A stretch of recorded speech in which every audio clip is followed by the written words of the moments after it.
ดับภัยเชียงใหม่สืบสานเวลาผ่านรำ31 ปีนานไปวัดพระบาทอุดมรุ่งเรืองงามตา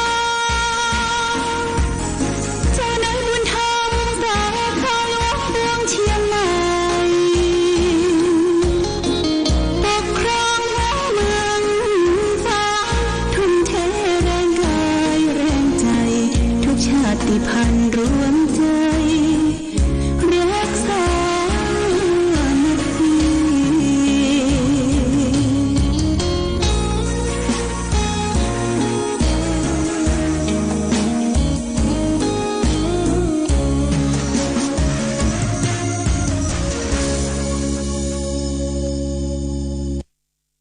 เจริญสุข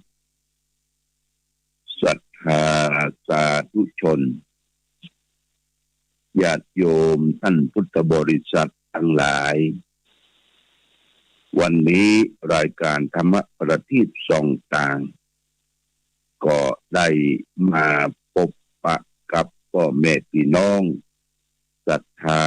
สาธุชนญาติโยมแห่งครั้งหนึ่งวันนี้เป็นวันอาทิตย์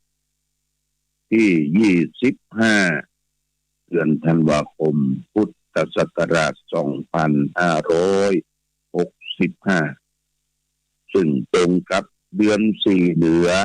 ขึ้น3ค่ำญาติโยมเดือน4เหนือขึ้น3ค่ำเดือน4ตาลเข้าจีเข้าหลามเดือน3บะขามเกิ้มไข่เดือน3ผ่านพ้นไปเดือน4ออกขึ้นมาพ่อแม่พี่น้องศรัทธาก็เตรียมเนื้อเตรียมตัวเตรียมใจการเข้าใหม่ตามปฏิโบราณของล้านนาเมืองเหนือเฮาถึงแม้ว่าเฮาบ่ได้ทำไร่ทำนาบ่มีเข้าใหม่เขาก็ตามประเพณีเดือน4เต็งเดือน4เต็งตามเข้าจีเข้าหลามแล้วพร้อมกันนั้นญาติโยมท่านสาธุชนการเข้าใหม่นี่เฮาบ่จังจำเพาะว่าจะเป็นลุ่มกันตามในวันเดือน4เป็นแต่เริ่มเดือน4ออกเนี่ยเอาก็มีเวลาว่างบ่ได้ก็ทำสำรับกับข้าวปลาลูกปลาหลานเข้าวัดเข้าวาทำบุญทำทานให้แก่พ่อแก่แม่ญาติน้าหมายตาลไปให้เพิ่นครูบาอาจารย์ตลอดถึงเจ้ากรรมนายเวรสรรพสัตว์ทั้งหลายเมื่อเราได้กินข้าวใหม่น้ำหวานก็ตามไปให้เพิ่นถ้าข้าวใหม่เขาบ่มีอีนะญาติโยมเขาก็ลองไปซื้อข้าวสารถามเพิ่นว่าข้าวปีนี้นี่ก็จะเป็นข้าวนึ่งข้าวเจ้าเอาข้าวใหม่นะก็ไม่แต้เอามาใส่ข้าวหลามพ่องเอามาทำข้าวต้มพ่องเอามานึ่งแล้วก็ทำอาหารพื้นเมืองทำอาหารต่างๆที่พ่อแม่เคยกินเคยบริโภคน้ำพริกน้ำพงอย่างต่างๆเพื่อให้จิตวิญญาณของผู้ที่ได้จากไปเนี่ยได้รับรู้ว่าลูกเต้าเข้าปั้นอยู่ตั้งหลังกับคืดลำเปิงถึงพ่อถึงแม่ถึงครูบาอาจารย์ไม่ใช่ว่ากินข้าวหายตันญาติโยมคำว่ากินข้าวหายตันนั่นก็คือกินแล้วบ่กินบัดตานหาพ่อหาแม่บัดไปวัดไปว่าตัวกินข้าวหายตันคือหายมันกวงญาติโยมแต่ก่อนนี้เปิ้นถือว่าเป็นเรื่องสำคัญเรื่องกินข้าวกินปลาเนี่ย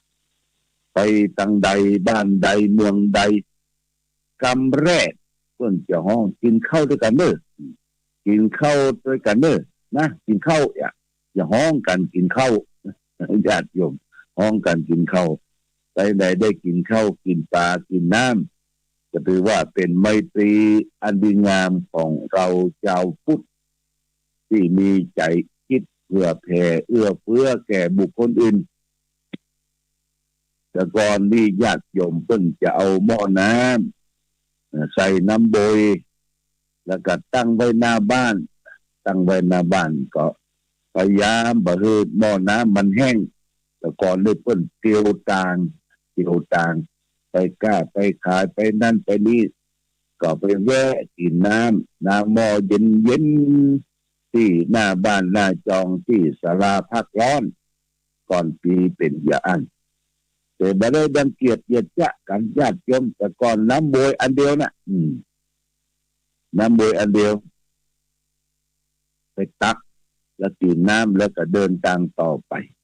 คนบ่มีโรคมีภัยอย่างหนักแต่ก่อนนะญาติโยมแต่ก่อนนี่บ่มีโรคมีภัยอย่างหนักอนามัยต่างๆก็เขาก็อยู่ตามธรรมชาติถ้าเป็นโรคเป็นภัยเจ็บไข้ได้ป่วยก็ไปเสาะยุกเสาะยาสมุนไพรมาต้มมาผลมาเลี้ยงมาดูกันต่อไปอันนี้ก็ชิ้นกันเป็นเจ้นมาพ่อแม่ของเขาได้ล้มหายตายจากไปเปิดได้เลี้ยงลูกเลี้ยงเต้ารักษาทรัพย์สมบัติคือลูกเต้าบุตรธิดา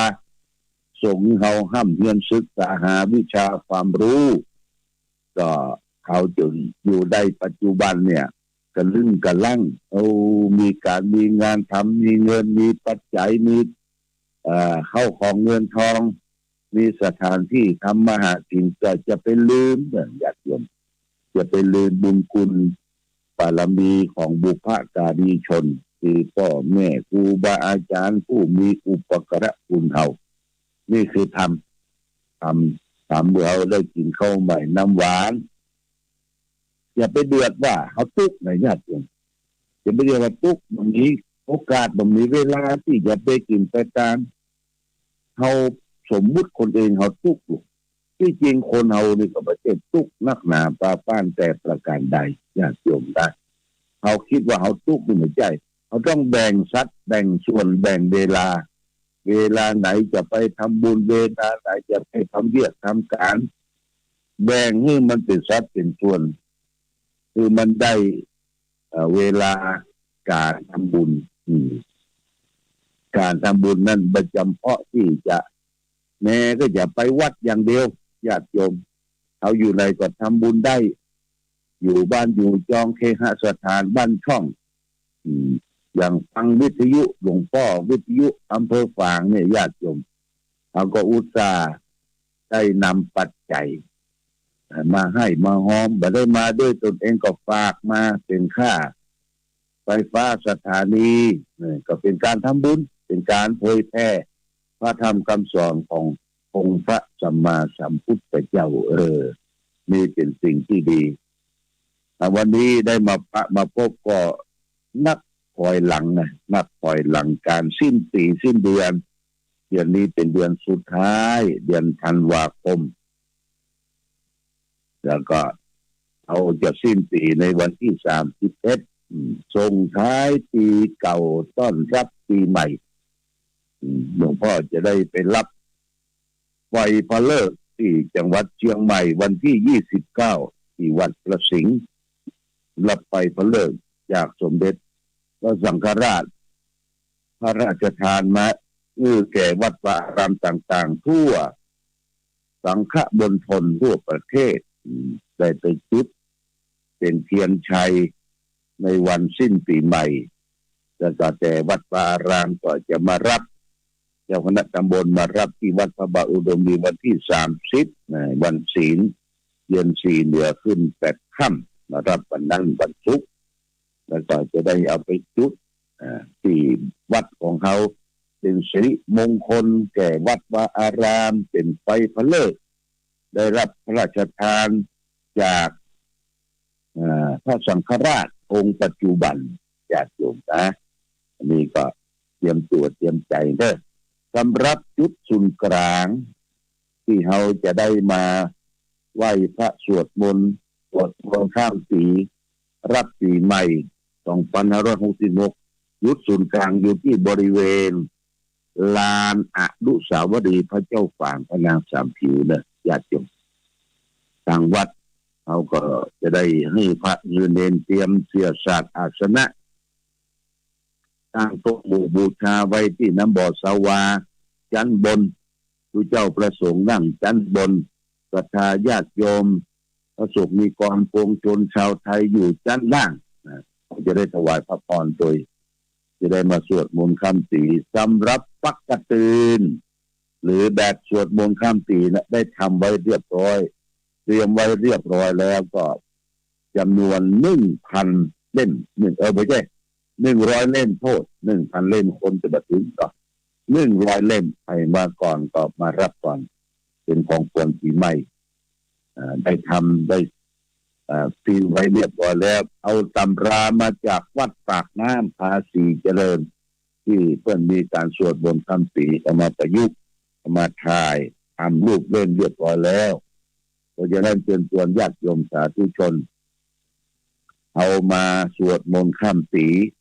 บางท่านบางคนอยู่ไกลก็นอนเลยนอนที่สำนักปฏิบัติธรรมเนี่ยมีที่พักที่นอนของอุบาสกอุบาสิกาหลายอยู่จำนวน50-60 คนก็ยังนอนได้อยู่ญาติโยมรุ่งขึ้นปีใหม่เขาก็จะมีการทำบุญตักบาตรผู้เจ้าประสงค์จำนวน99 รูปนะ99 รูป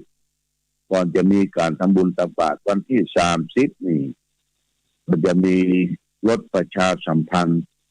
ของพ่อหนานสัมพัทธิโนจะได้ออกประกาศเชิญชวนญาติโยมสวดมนต์ข้ามปีและตักบาตรขึ้นปีใหม่ตามเส้นทางจากวัดพระบาทอุดมแล้วก็ลงมาแล้วก็เลี้ยวซ้ายผ่านหน้าวัดยองออกแล้วก็ตรงไปสี่แยกหนองอึ่งแล้วก็ผ่านไปที่ครัวหลวงแล้วก็ตรงไปออกตลาดประบงแล้วก็เลี้ยวขวาไปตามถนนแม่อายฝางแล้วก็ไปถึงปั๊มเฮจิตเก่าแล้วก็เลี้ยวขวาไปตามถนนท่าแปแล้วมาเดินทางมาถึงสี่แยกไปแดงพระนางสัมพีก็เลี้ยวซ้ายตรงผ่านหน้าที่ว่าการอำเภอฝางจุดนี้ก็จะมีการตั้งโต๊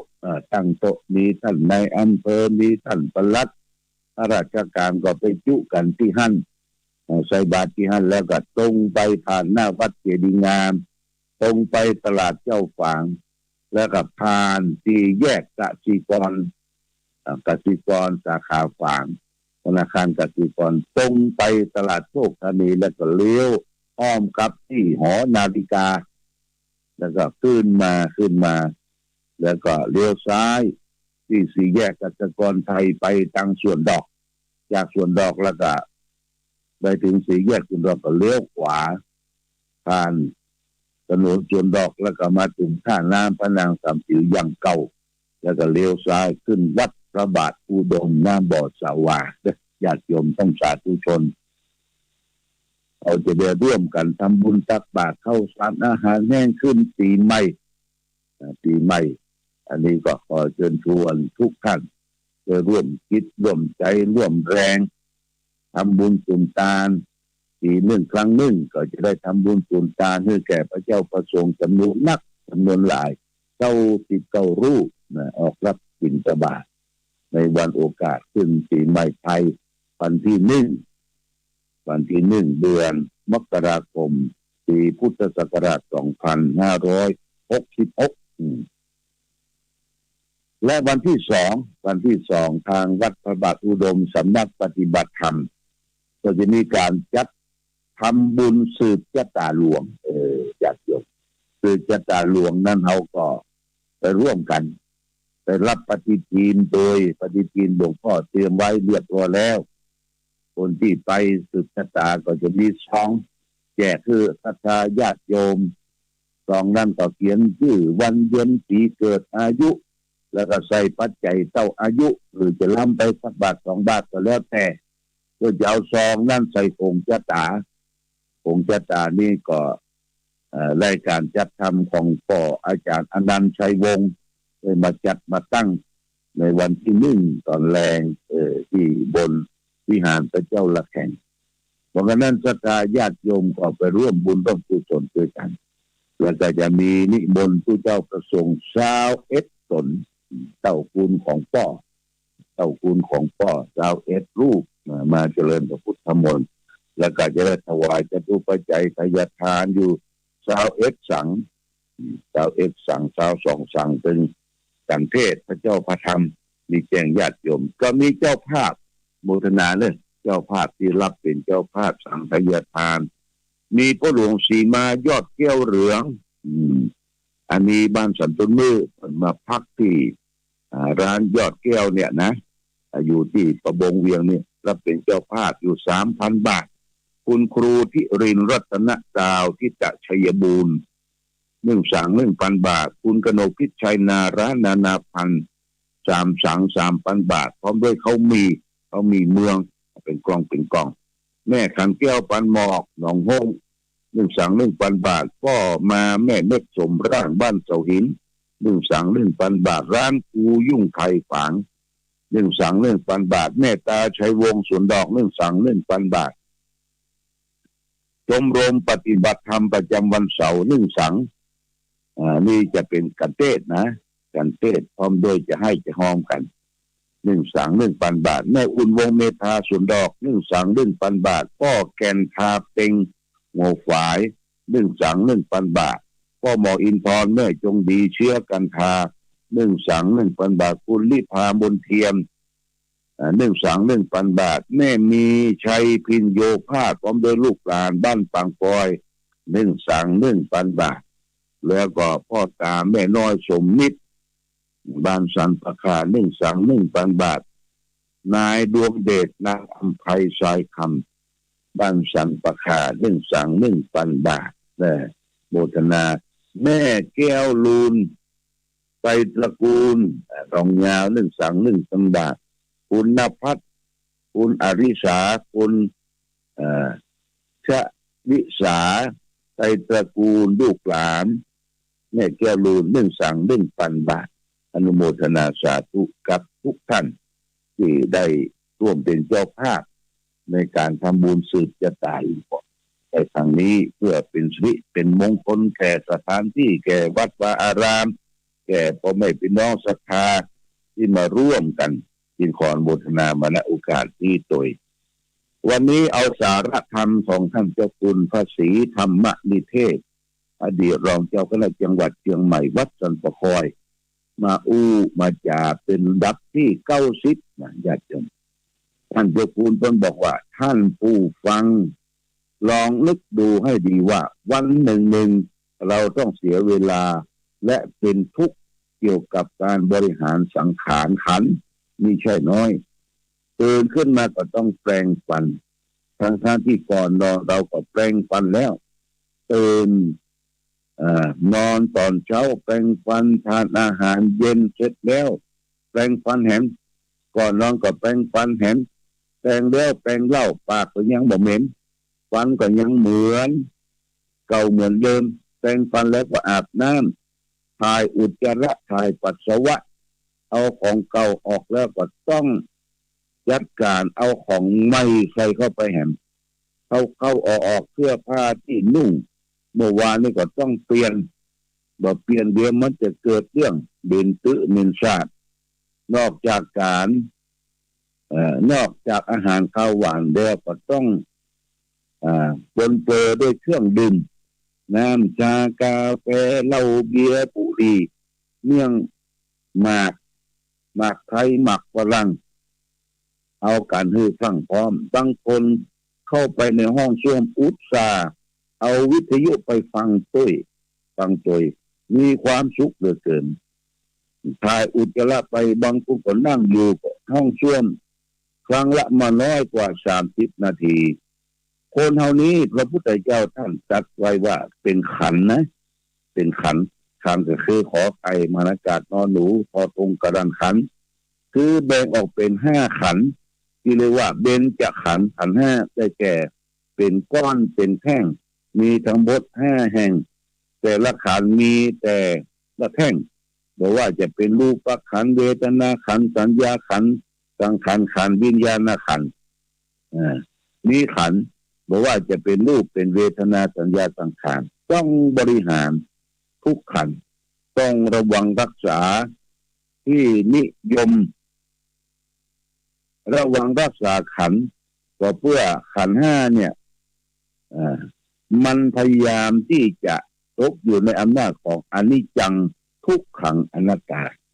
คือแบบเที่ยงเป็นทุกข์เป็นอนัตตา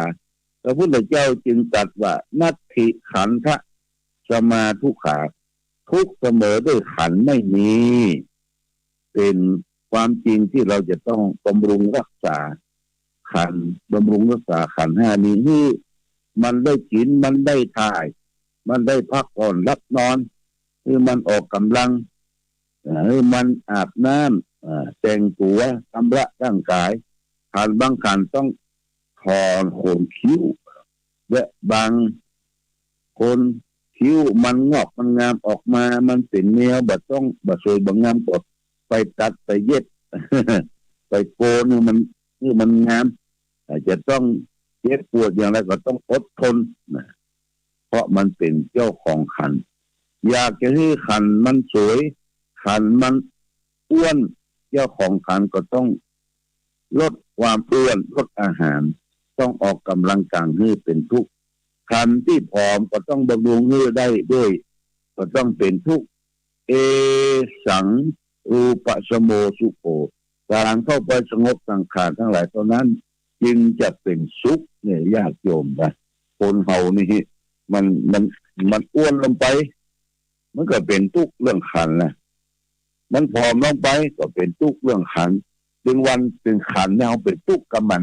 ทุกข์เพราะกินเพราะอยู่เพราะขับเพราะถ่ายทุกข์เพราะการเปลี่ยนแปลงขันธ์ห้าก็คือรูปเวทนาสัญญาสังขารวิญญาณรูปก็คือธาตุสี่ธาตุดินธาตุน้ำธาตุไฟธาตุลมเวทนาก็คือเป็นเรื่องของจิตความรู้สึกนึกคิดสัญญาคือความจำวิญญาณคือความรู้แจ้งเห็นจริงรูปเวทนาสัญญาสังขารวิญญาณระหว่างกายกับใจเนี่ยกายก็คือธาตุสี่ใจก็คือรูปเวทนาสัญญาสังขารรูปกับนามนี่บวกกันเป็นขันธ์เป็นห้ากองญาติโยมเอาต้องบำรุงดูแลห้ากองเนี่ยคือมันได้กินได้อาบได้ใจได้ดำเนินชีวิตตื่นขึ้นมาก็อย่างที่ว่าต้องล้างหน้าล้างตาแปรงฟันดูแลธาตุขันธ์ของตนเองอาหารที่เรารับประทานฉันลงไปมันบ่ถูกธาตุถูกขันธ์เนี่ยมันก็เจ็บต้องเจ็บใจญาติโยมเจ็บต้องเจ็บใจ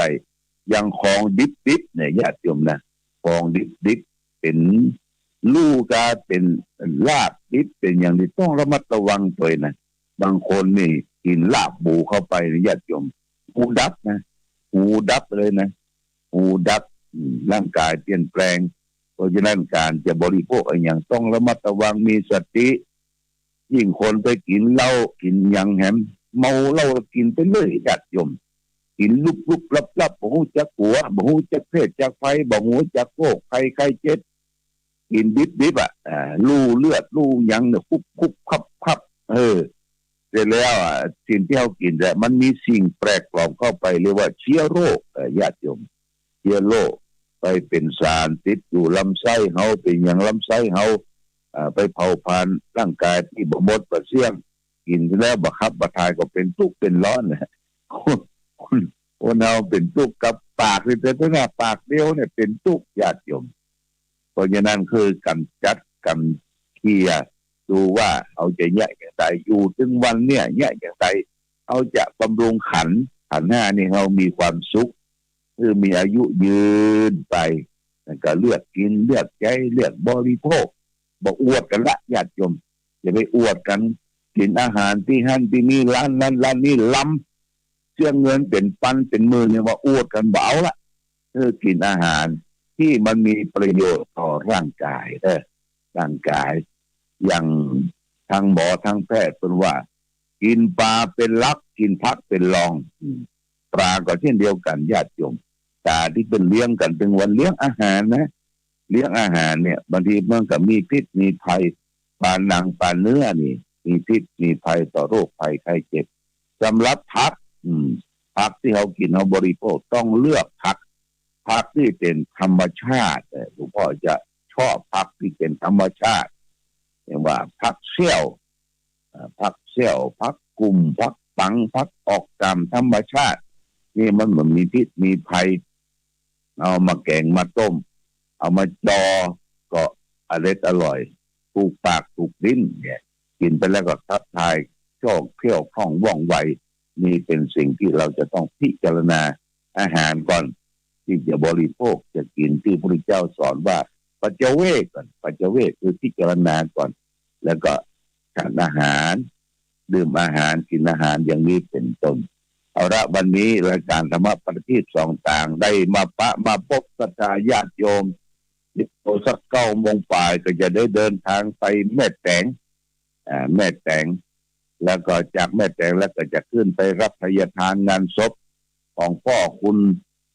มนูนคุณมนู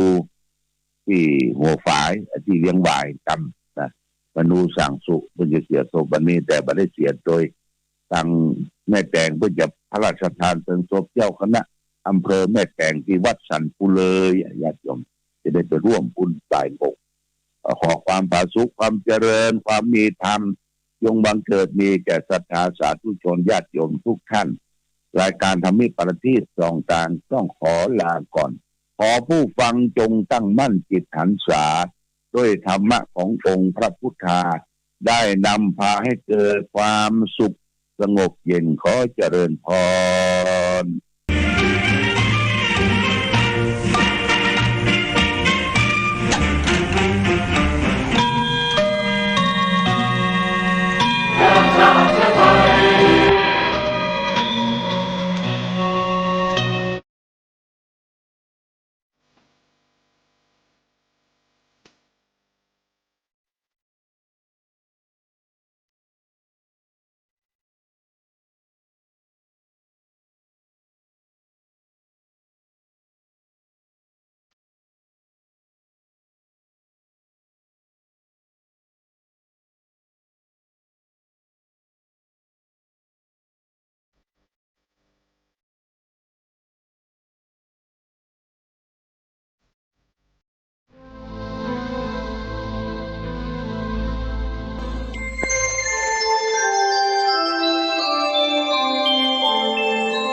ขณะนี้ท่านกำลังฟังสถานีวิทยุกระจายเสียง FM 104.5 เมกะเฮิรตซ์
หยิบยกอุปมาเมตตา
ได้ไหว้พระเพื่อให้เป็นสิริมงคลกับตัวกับครอบครัวกับธุระการงานเดินต่างว่าพร้อมกันเนออะระหังสัมมาสัมพุทโธภควาพุทธังภควันตังอภิวาเทมิกราบสวากขาโตภควตาธัมโมธัมมังนัมมัสสามิกราบสุปฏิปันโนภควโตสาวกสังโฆสังฆังนัมมามิกราบอันตมยังพุทธัสสะภควโตปุพพาคณะมะกะลังกะโลมาเสนะโมตัสสะภะคะวะโตอะระหะโตสัมมาสัมพุทธัสสะนะโมตัสสะภะคะวะโตอะระหะโตสัมมาสัมพุทธัสสะนะโมตัสสะภะคะวะโตอะระหะโตสัมมาสัมพุทธัสสะพุทธังสรณังกัจฉามิธัมมังสรณังกัจฉามิสังฆังสรณังกัจฉามิตุติยัมปิพุทธังสรณังกัจฉามิตุติยัมปิธัมมังสรณังกัจฉามิตุติยัมปิสังฆังสรณังกัจฉามิตติยัมปิพุทธังสรณังกัจฉามิตติยัมปิธัมมังสรณังกัจฉามิตติยัมปิสังฆังสรณังกัจฉามิอิติปิโสภะคะวา อะระหังสัมมาสัมพุทโธวิชชาจารณะสัมปันโนสุขโตโลกาวิทูอนุตตโลปุริสะธรรมสารถิสัทธาเทวะมนุษย์สานังพุทโธภควติสวากขาโตภควตาธัมโมสันติติโกอากาลิโกเอหิปัสสิโกโอปนะยิโกปัจจัตตังเวทิตโพวิญญูงิติสุปฏิปันโนภควโตสาวกสังโฆอุจุปฏิปันโนภควโตสาวกสังโฆญาญาปฏิปันโนภควโตสาวกสังโฆสามิจิปฏิปันโนภควโตสาวกสังโฆยะติตังจัตตาลิปุริสายุคานิอัฏฐปุริสาปุคลาเอสะภควโตสาวกสังโฆอาหุไนโยปาหุไนโยทักขิไนโยอัญจลิกาลนิโยอนุตตลังปุญญเขตังโลกัสสติกราบหนึ่งกราบสองกราบสามกาเลนะธัมมัสสวนังเอตัมมังคลมุตตมัง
ไปแกล้งกันไปแย่งกันไปเนี่ยของดีเสียไปเลยที่เดือดร้อนตึงวันก็เพราะคนหมู่เนี้ยคนบดีลองสังเกตพอคนที่ไหนบ้านที่ไหนคนใดก็ดีอย่าหมดอยู่ในศีลกินในธรรมอย่าหมดก็มีความสุขบานหวานใจปริยัติอันตรธานปฏิอันตรธานอันนี้ห้องกันว่าเหตุทำเมื่อพระพุทธศาสนาเสื่อมคนบ่ใคร่อยู่ในศีลกินในธรรมเอาใจตัวเองว่าเอารายได้ว่าเอาวัตถุว่านิยมวัตถุแล้วมีแถมหลายข้อนะอันตรธานนี่นะจำก็บ่ใครได้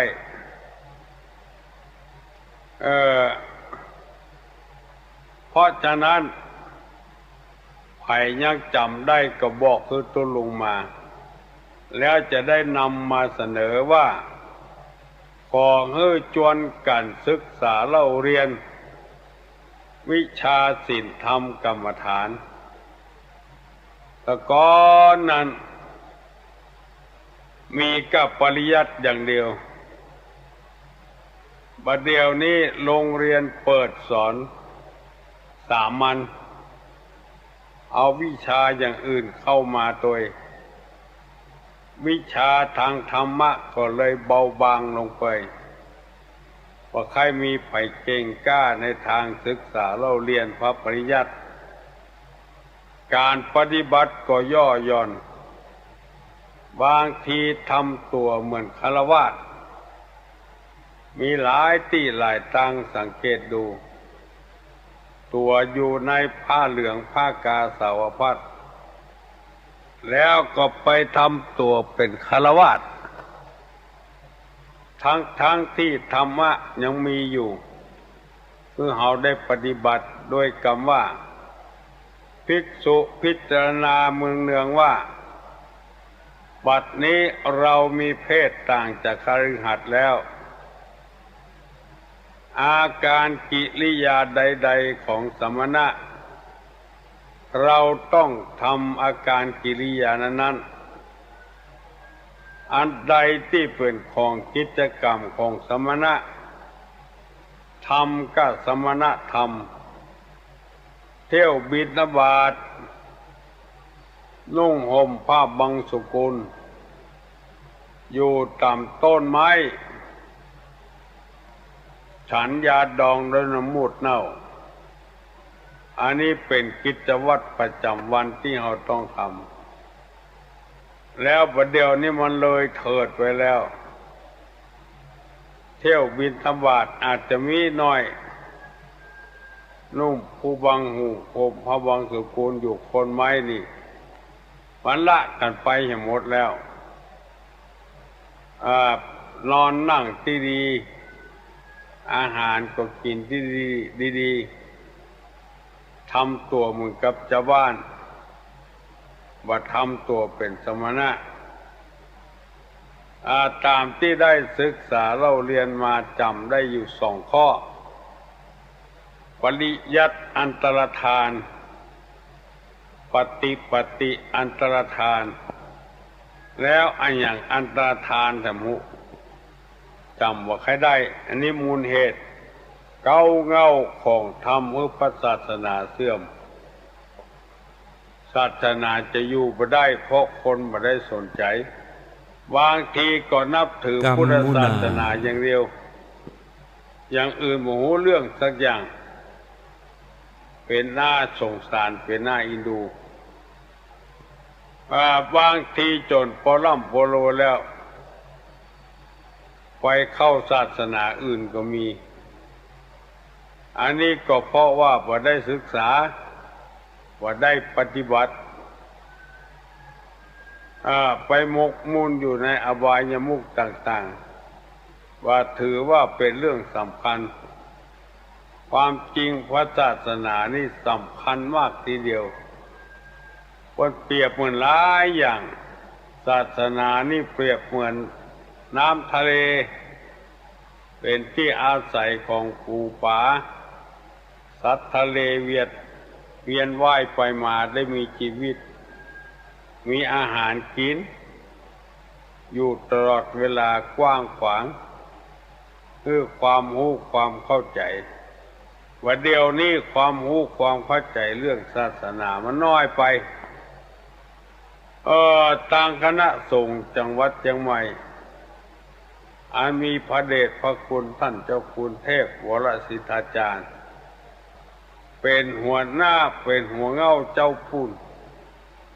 ได้ฮือตุเจ้า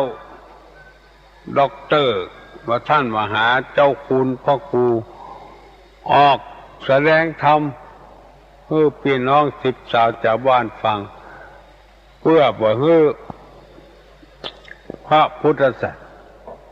ธศาสนานี่มัวหม่องลงไปเพื่อเจริญยิ่งขึ้นไปพี่น้องญาติโยมทั้งหลายที่วัดโสภณารามมีความจำเป็นเป็นอย่างยิ่งเพราะว่าได้กึศใจมาเมินแล้วบัดได้ทำนั่นก็คือสร้างเมนไว้ในวัดเลยเพื่อบริการคนทุกข์คนยากคนจากแดนไกลมาตั้งปณิธานไว้ได้เป็น30-40 ปีแล้วมันบรรลุเพราะว่าจะต้องไปสืบถามสร้างเมนแบบที่มีมลภาวะคือว่าบ่ให้รบกวนพี่น้องสิบสาวชาวบ้านบัดเดี๋ยวนี้ได้แบบได้แปลนมาแล้วกำลังลงฐานแล้วเมนหลังนี้เอาไว้บริการให้แก่คนทั่วไปบ้านใกล้ก็มีบ้านไกลก็มีมาถึงแก่กรรมตามบ้านเฮาบ่รู้จักไผทำความลำบากทางวัดเฮานี่รับบริการมาเมินแล้วรับบริการเผาศพคนที่ทุกข์ที่ยากโดยบ่คิดอันหยังกับเปิ้นสักบาทเนี่ยมาเมินแล้วได้หลายสิบศพแล้วปีนี้จะได้ลงมือทำกันเหตุกรรมพี่น้องศรัทธานาบุญทั้งหลาย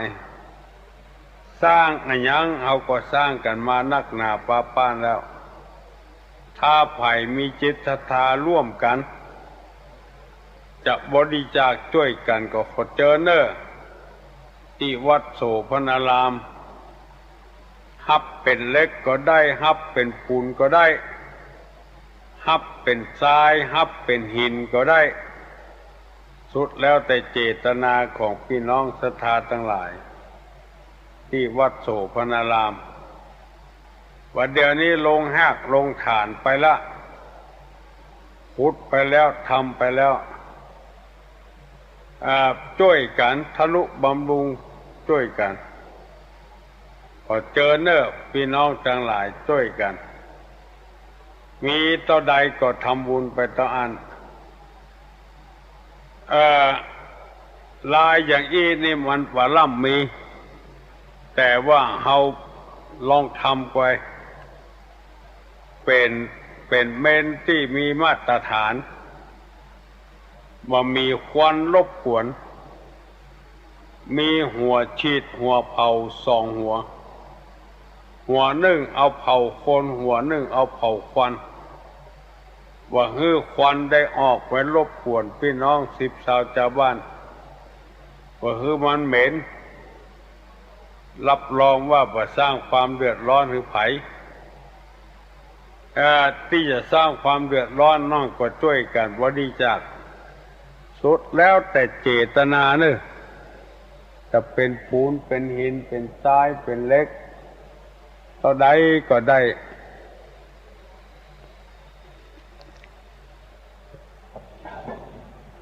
ตั้งแต่ออกกับอากาศมานี่บ่ล่ำรบกวนพี่น้องสิบชาวชาวบ้านเสืออาจจะว่าเป็นการรบกวนก็บ่ถูกเอาเป็นการร่วมกันสร้างสรรค์ซึ่งกันและกันลูกนื้อ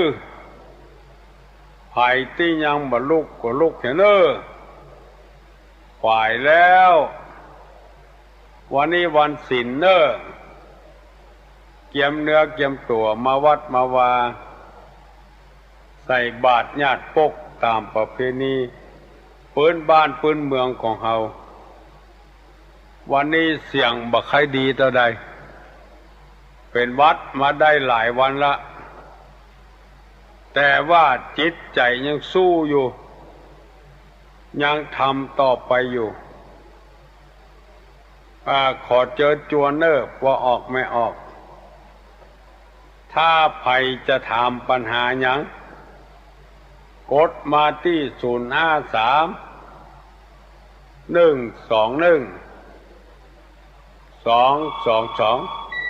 เราจะได้ตอบปัญหาพี่น้องที่ชาวบ้านฟัง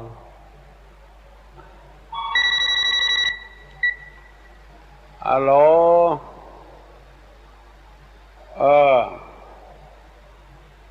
อยู่หางดงเหรอ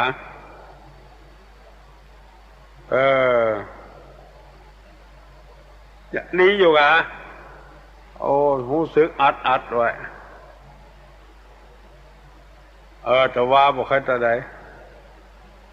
ดีมาม่วงดีมาพ่องอ่ะเนาะฟังถึงวันได้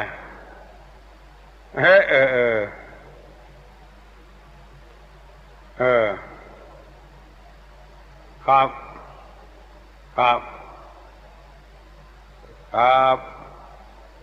ยินดีเนอะเป็นห่วงเป็นหามหลวงพ่อ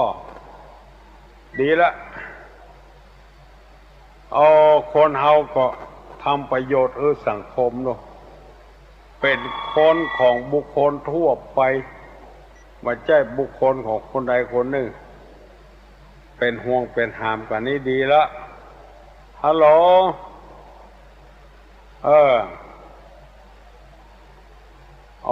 ภัยร้ายกัน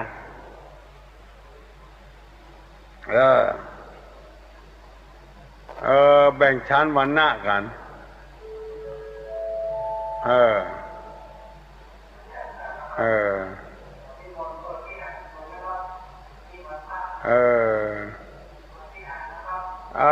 อันที่ว่าเมื่อกี้ภัยร้ายของพระศาสนาเนาะมีแถมข้อนึงว่าบุคละอันตรธาน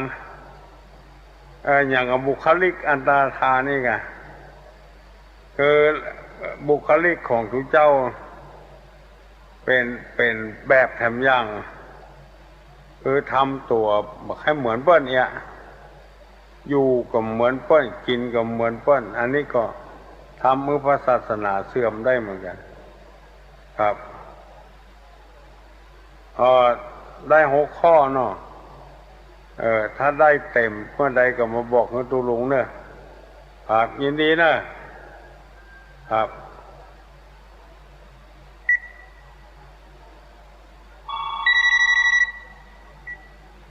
ฮัลโหลจาคะในอริยทรัพย์กับจาคะในอย่างเหมือนกันก็คำว่าบริจาคนี่มันเหมือนกันหมดนะมันบานผิดไปไหนจาคะในอริยทรัพย์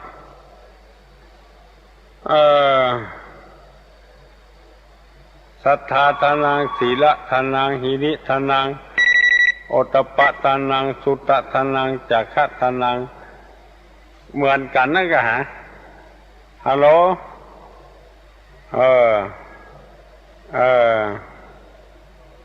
เว้นที่แข็งแตงที่อ่อนอันนี้อยู่ในอคติผู้ใหญ่ ใหญ่ที่เป็นผู้ใหญ่บ่ได้มีอคติอันใดแข็งแรงก็เว้นอันใดอ่อนน้อยก็เว้นที่แข็งแต่งที่อ่อนฮัลโหลเจ้า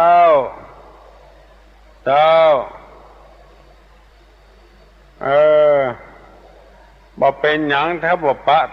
ตุลุงก็มันต้องมีกรรมการอยู่ถ้าเตียวเป็นหยังลูกของยานี่มานะรถมันตึงขึ้นลงเตียวมาแถมกิโลป่ายเจอหน้ากันโรงพยาบาลมันมีกิโลเก้าวันที่27มันเป็นวันอย่าง27เป็นวันที่วันพุธตุลุงมาอยู่จันทร์พุธศุกร์มันต้องมีตุเจ้าอยู่ในวิหารนะปล่อยธาตุจดเอาลายใหม่เอาชื่อออกใบอนุโมทนาไว้เป็นลักเป็นฐานได้หมดเจ้าปุ่นกี่ถุงละตอนใดเพิ่นจะได้แยกออกกับคำจะ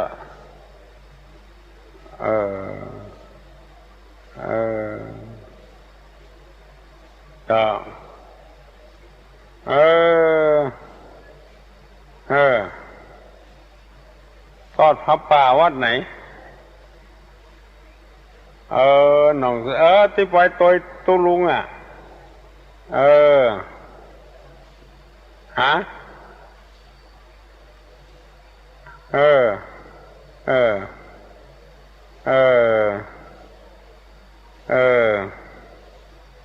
ก็เพิ่นฮะม่วนดีกะเพิ่นเลี้ยงขนมเส้นเนี่ย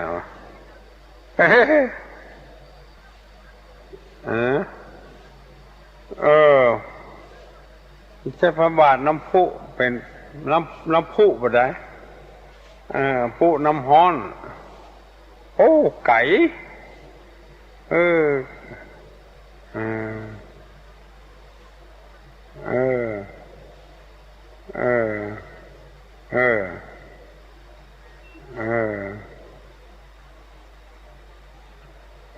หลวงกลางปัดได้ตังอยู่30,000เกือบ40,000ไง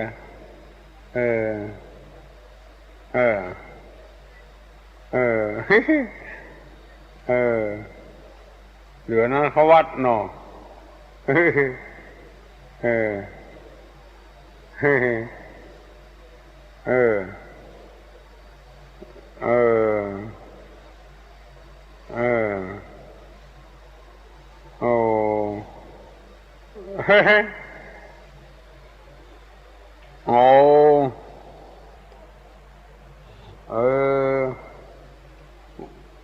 วัดเจริญ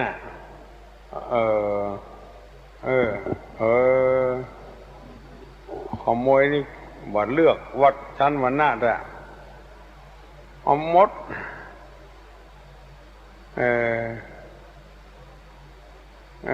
บัวอย่างแท้วันนี้อยู่ก็เ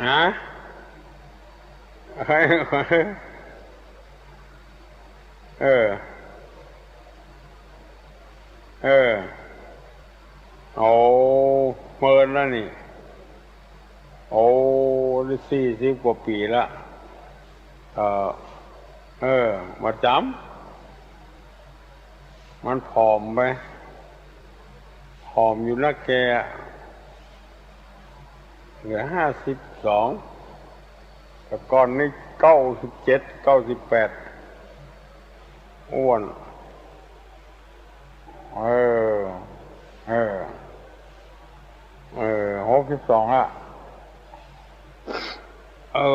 ดีแต่หุ่มวัดหุ่มวางหุ่มกินหุ่มตาลเนาะได้ละเดี๋ยวมีอยู่ห้องอยู่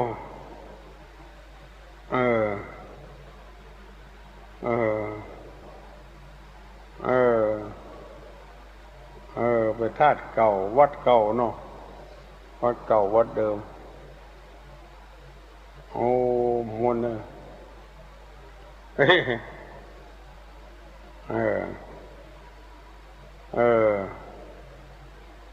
กว้างเทียดได้ก็จะแปลงหลายอย่างอยู่ลุงดีอ่ะโอ้อยู่คนเดียวเจ้าเอาแต่ห่วงเอาแต่ลากสายฮัลโหลสบายแต่ใจสบายร่างกายไม่ได้มันสบายจังมันไออิดดีเจ้าเอาคนเป็นหึ่งมองเนาะอยู่ห่างโลกนี่ไม่ได้มีคนฟังนักว่าทำนั้นบางบ้านเพิ่นออกเสียงตามสายบางบ้านก็โดนแอนตี้เพิ่นบ่ได้รับดี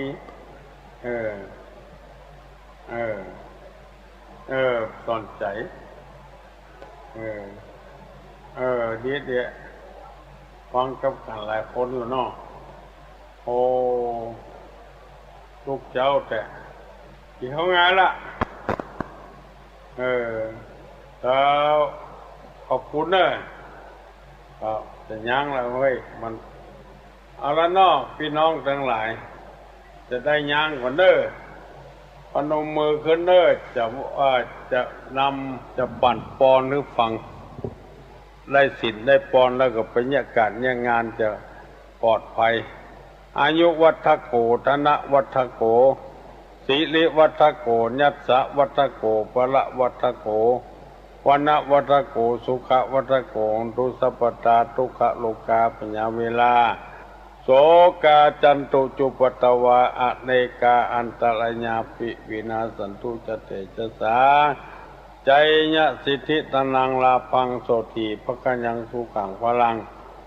สิริอายุจะวันโนจะโภกังบุติจญะสวาสตาวาสาจะอายุจะจีวสิทธิปวันตุเตสัพพิติโยวิวัจจันตุสัพพโลกโควินาศตุมาเตภวะตนตรัญโยสุขีติกายุโกภวะอภิวาทนาสีริสานิจังวุธาปจายิโนจัตตารโอธัมมาวัฏันติอายุวันโนสุขังพลัง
พิธีบำเพ็ญกุศลออกเมรุพระราชทานเพลิงศพพระครูสิริวิชยางกูลพระมหาจรูนสุจิตโตณเมรุชั่วคราววัดบ้านแพะตำบลบ้านเป้าอำเภอแม่แตงจังหวัดเชียงใหม่ขอเชิญญาติโยมและศิษยานุศิษย์ทุกท่านในวันที่25ถึง29มกราคมพุทธศักราช2566วันที่25เดือนมกราคมเวลา 10 นาฬิกาพระสงฆ์เถรานุเถระ12รูปสวดพุทธมนต์ธรรมนิยามสูตรเวลา 11:30 นาทีถวายภัตตาหารเพลแด่พระภิกษุสามเณร เวลา 13 นาฬิกาอาราธนาสรีระสังขารพระครูสิริวิชยางกูลพระมหาจารุณสุจิตโตขึ้นนอนจิตกาทานณเมรุชั่วคราววัดบ้านแพะตำบลบ้านเป้าอำเภอแม่แตงจังหวัดเชียงใหม่ระหว่างวันที่ 25 ถึง 28 มกราคม 2566 เวลา 19:30 นาทีทุกคืนแสดงพระธรรมเทศนาและสวดมนต์มาติกาพระสงฆ์6 รูปสวดพระพุทธมนต์มาติกาทอดผ้าไตรบังสกุลถวายเครื่องไทยทานในวันที่ 29 เดือนมกราคม 2566 เวลา 9:30 นาทีพระสงฆ์เถรานุเถระ 40 รูปรับทักษิณานุปทานถวายเครื่องไทยทานเวลา 11:30 นาทีถวายภัตตาหารเพลแด่พระภิกษุสงฆ์สามเณรเวลา 13:30 นาทีพิธีทอดผ้าไตรบังสกุลเวลา 15 นาฬิกาพิธีพระราชทานเพลิงศพเวลา 19 นาฬิกาแสดงพระธรรมเทศนา1 กันถวายไทยธรรมกันเทศขอขมาสรีระสังขารพระครูสิริวิชยางกูลพระมหาจรูญสุจิตโตประชุมเพลิงศพติดต่อร่วมทำบุญได้ที่พระมหาธิวากรคัตติยสิริเจ้าอาวาสวัดบ้านแพะเบอร์โทรศัพท์ 082-979-1635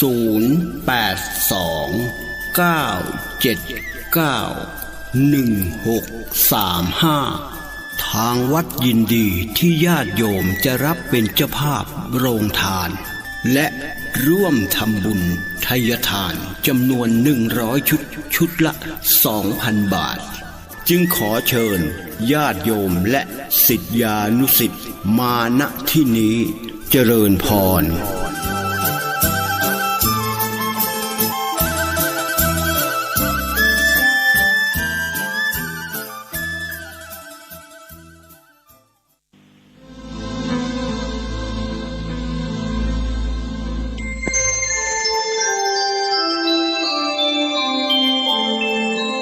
ขณะนี้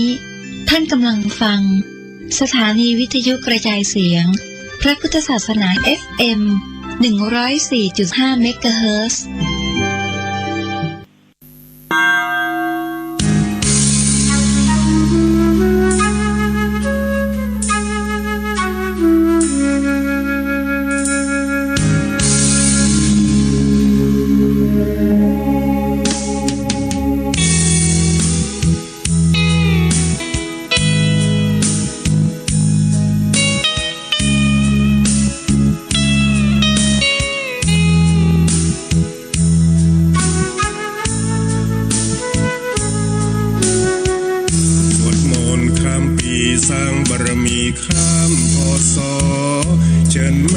เชิญพ่อ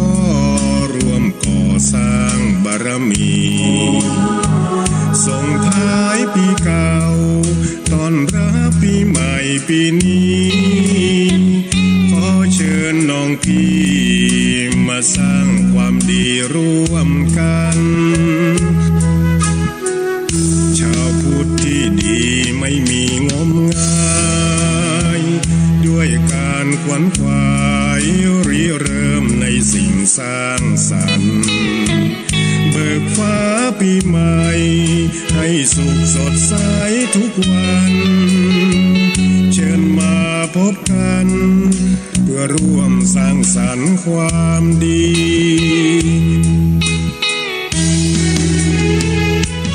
ทุกใดที่มีในใจของเราความโศกความเศร้าที่คอยเผาใจนานปี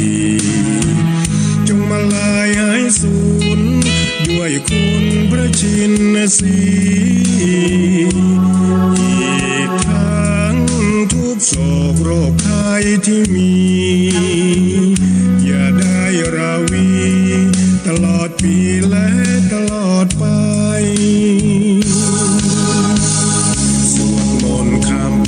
สร้างบารมีข้ามพศอย่าได้รีรอมา สุขทางใจสมเป็นชาวพุทธบริสุทธิ์สะอาดสดใสเชิญพากันไปไหว้พระสวดมนต์ข้ามปี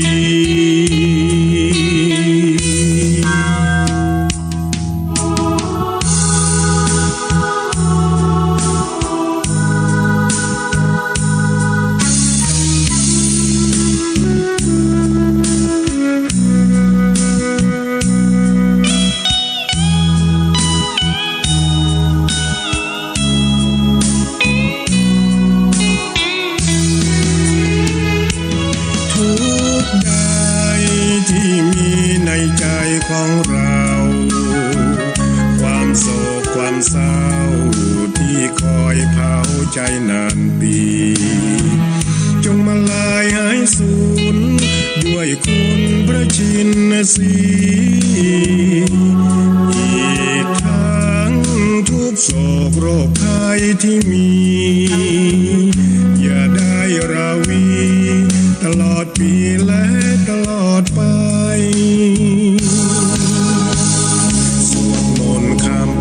สร้างบารมีข้ามพศอย่าได้รีรอมาเสริมต่อสร้างสุขทางใจสมเป็นชาวพุทธบริสุทธิ์สะอาดสดใสเชิญพากันไปไหว้พระสวดมนต์ข้ามปี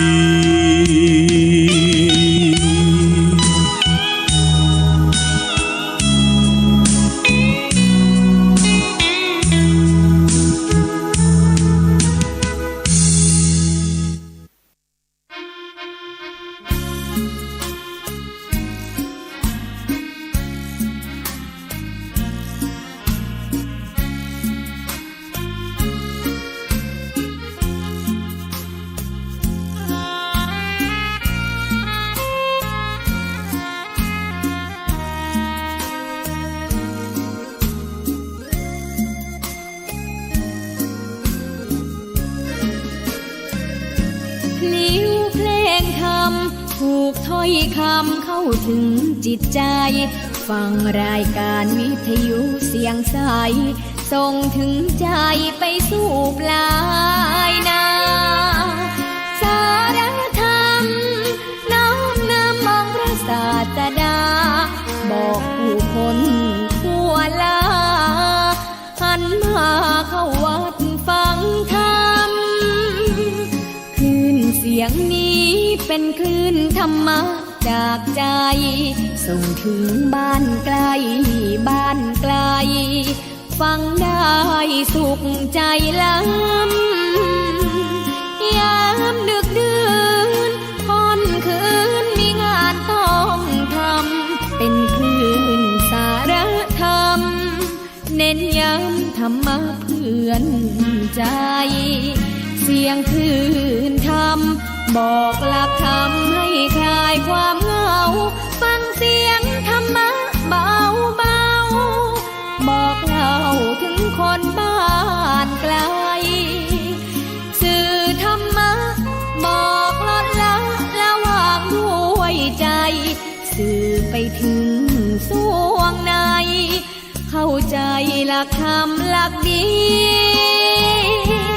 พลิ้วเพลงธรรมผูกสัมพันธ์จิตใจร่าเริงฟังสาระธรรมะบันเทิ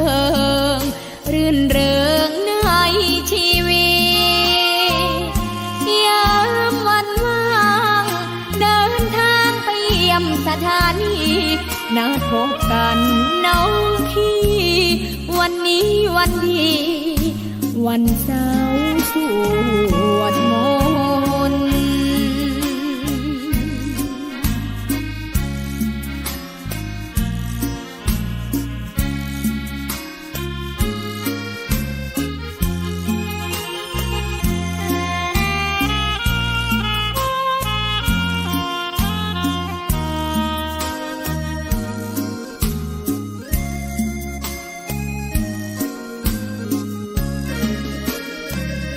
เสียงคลื่นธรรมบอกหลักธรรมให้คลายความเหงา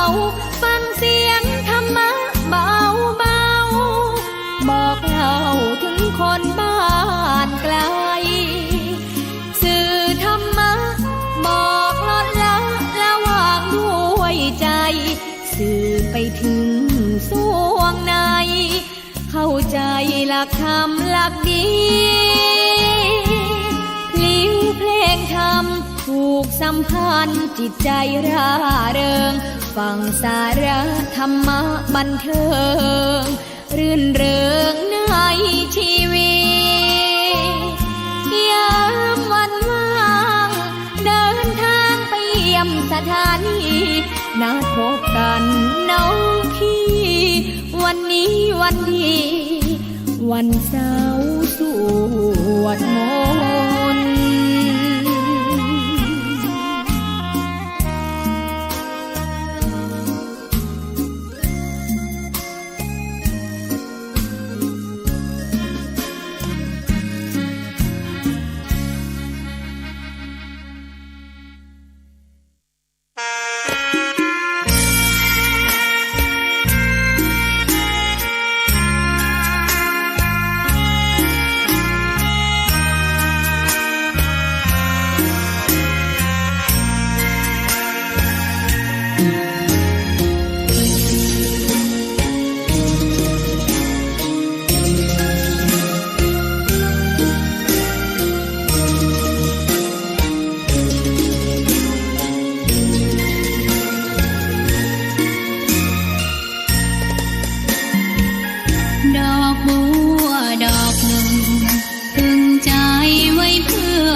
เปรียบเทียบเขาเทียบเรา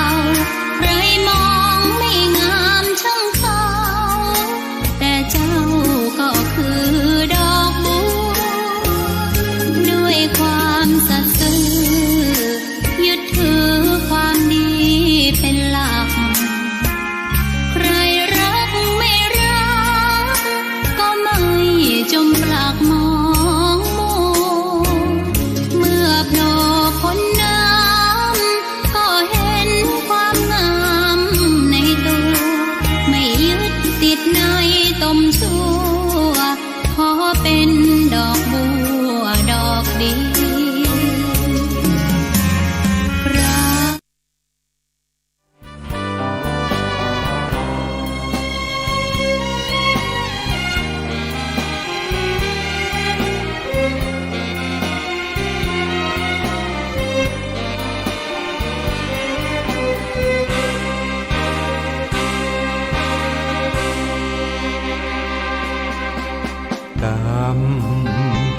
อำนาจกรรม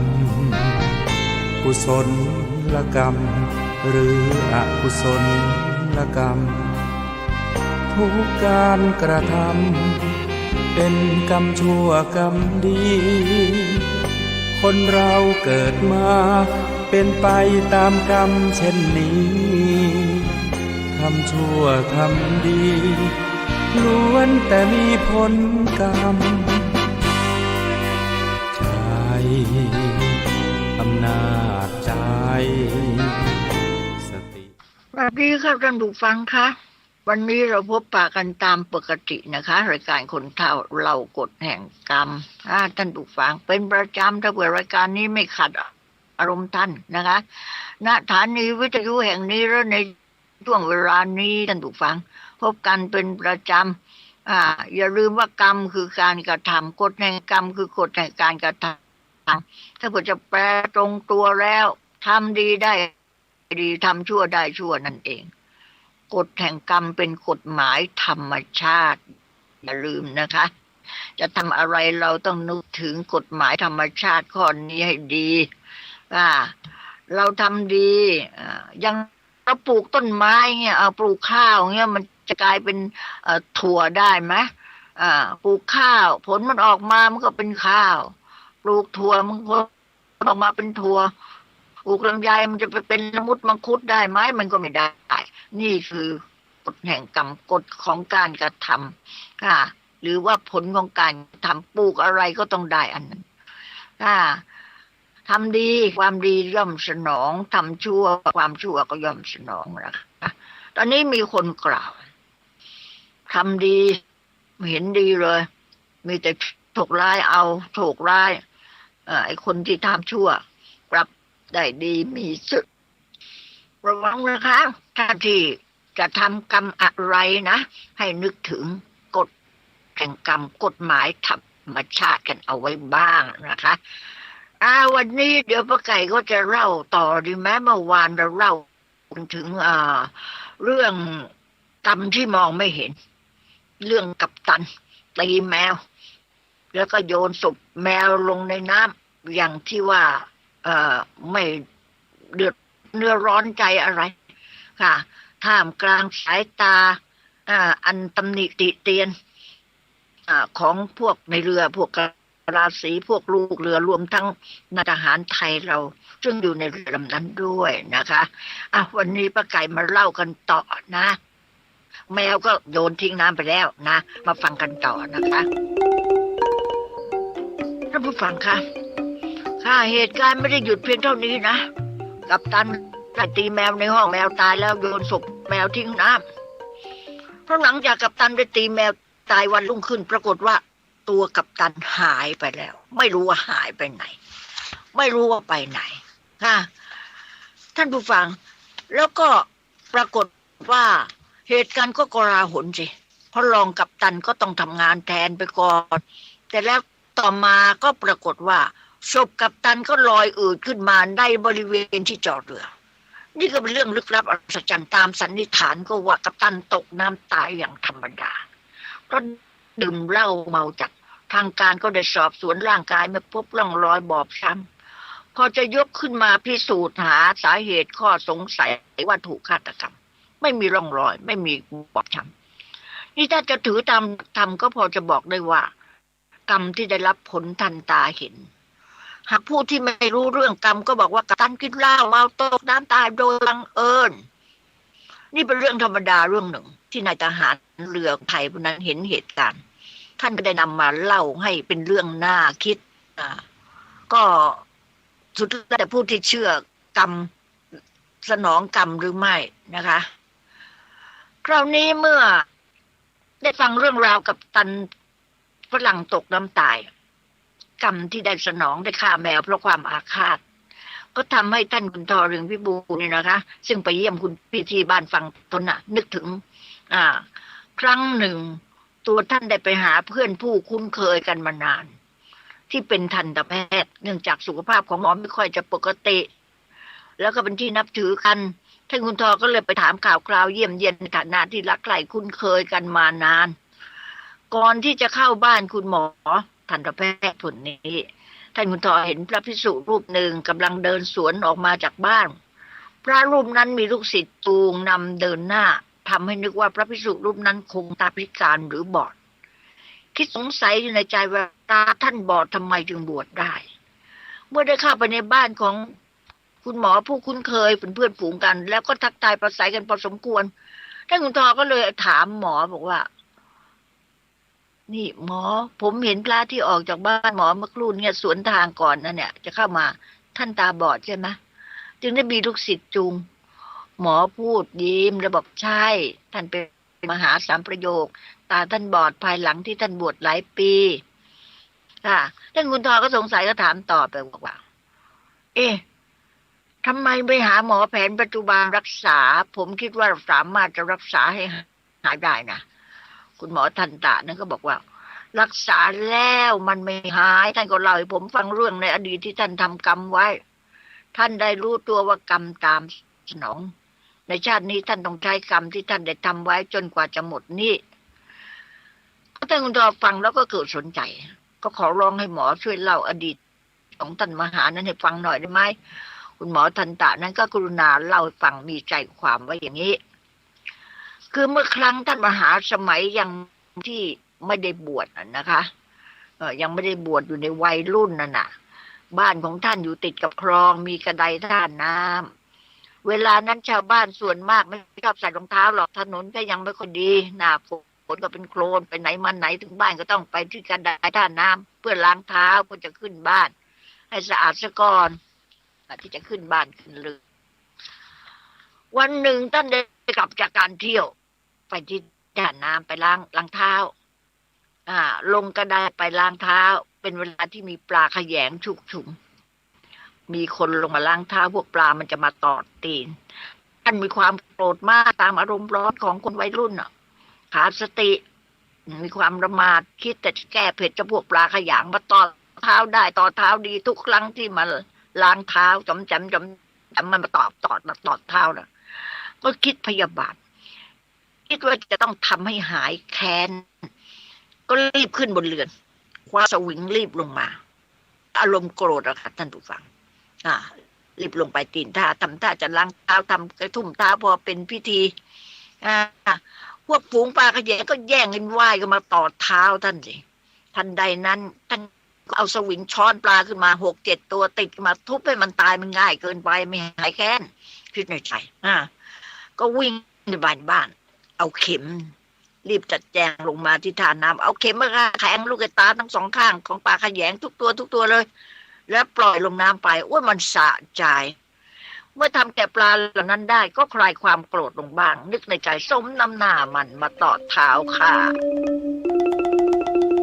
ขณะนี้ท่านผู้ฟังก็กำลังฟังคนเฒ่าเล่ากฎแห่งกรรมในเรื่องกรรมที่มองไม่เห็นนะคะท่านผู้ฟังวันนี้เราก็คุยกันเรื่องกรรมเวรนะก็ได้เรียนให้ทราบแล้วว่ากรรมคือการกระท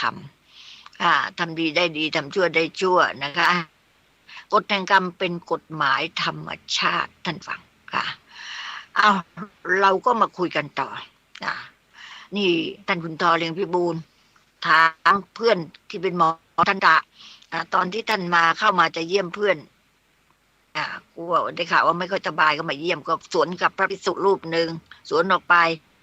ว่าพระภิกษุนั่นก็มีลูกศิษย์จุงมาตาบอดก็มาถามเพื่อนบอก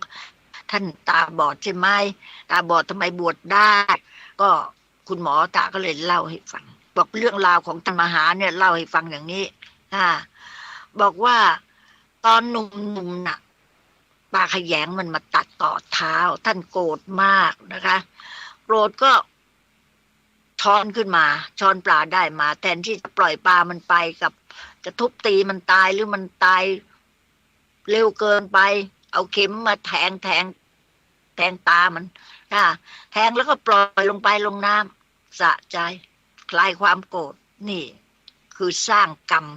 ต้นเหตุของกรรมขั้นหลายปีต่อมานะคะเมื่ออายุครบบวชนะท่านมหานี้เข้าอุปสมบทเป็นพระภิกษุในพระพุทธศาสนาตอนนั้นตายังดีศึกษาเล่าเรียนในทางธรรมสอบได้มหาเปลี่ยน3ประโยชน์ท่านก็เริ่มเจ็บตาสิเจ็บตาข้างซ้ายแม้จะรักษายังไงก็ไม่หายปวดสาหัสแทบจะทนไม่ไหวให้แพทย์ปัจจุบันตรวจก็บอกว่าต้องผ่า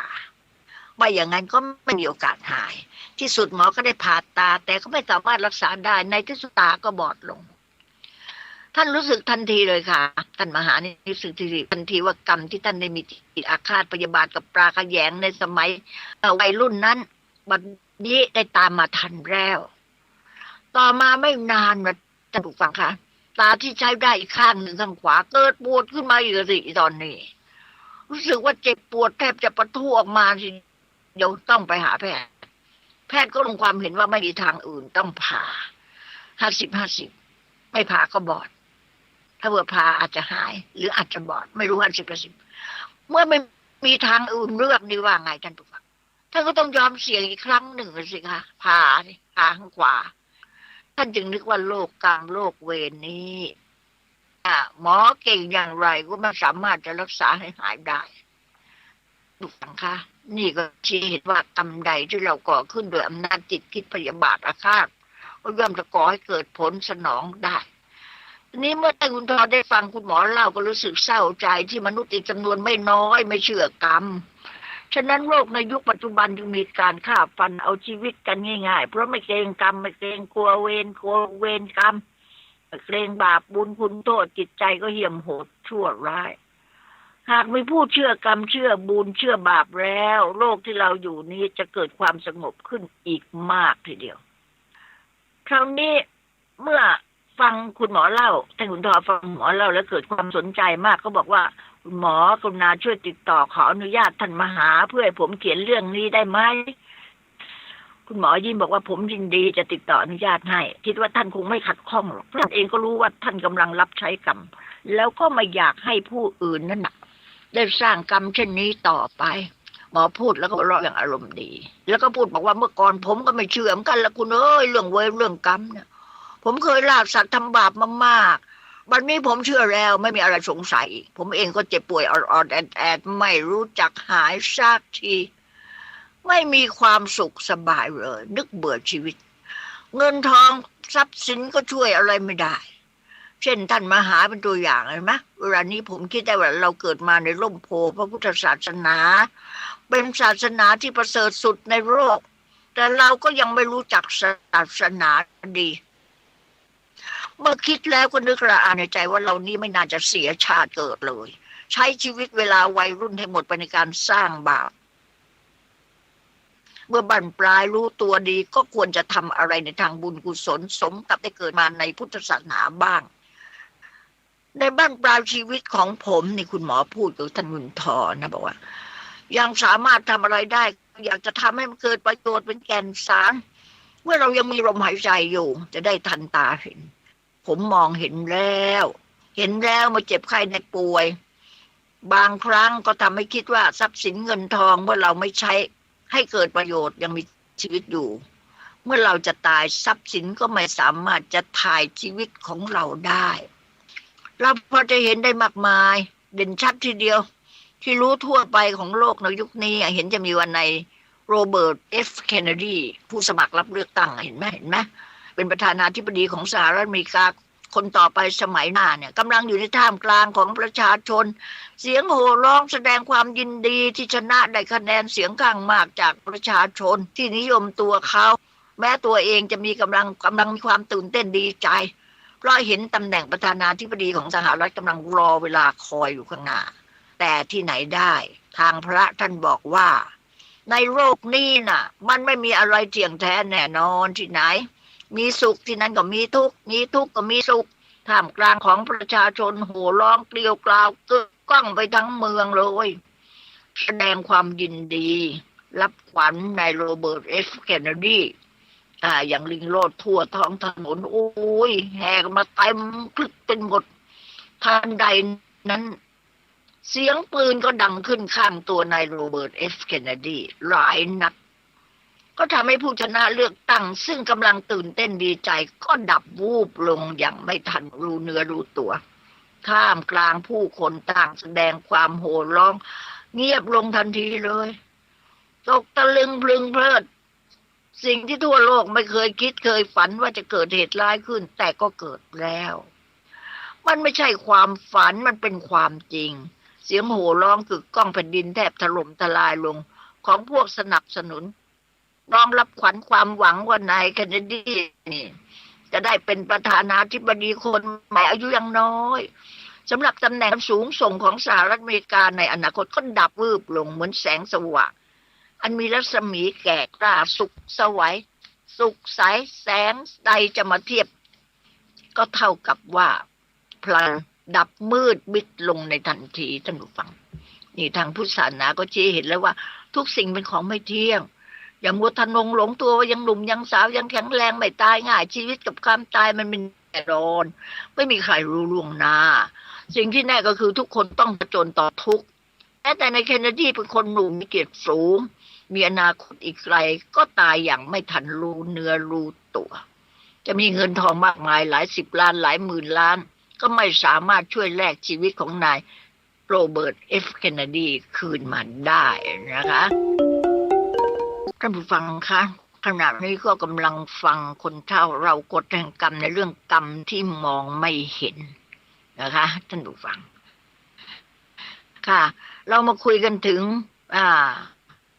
โรเบิร์ต F. เคนเนดีนี่มาพิจารณาดูแล้วก็คงจะเป็นกรรมในอดีตเห็นชัดตามหลักธรรมเนาะ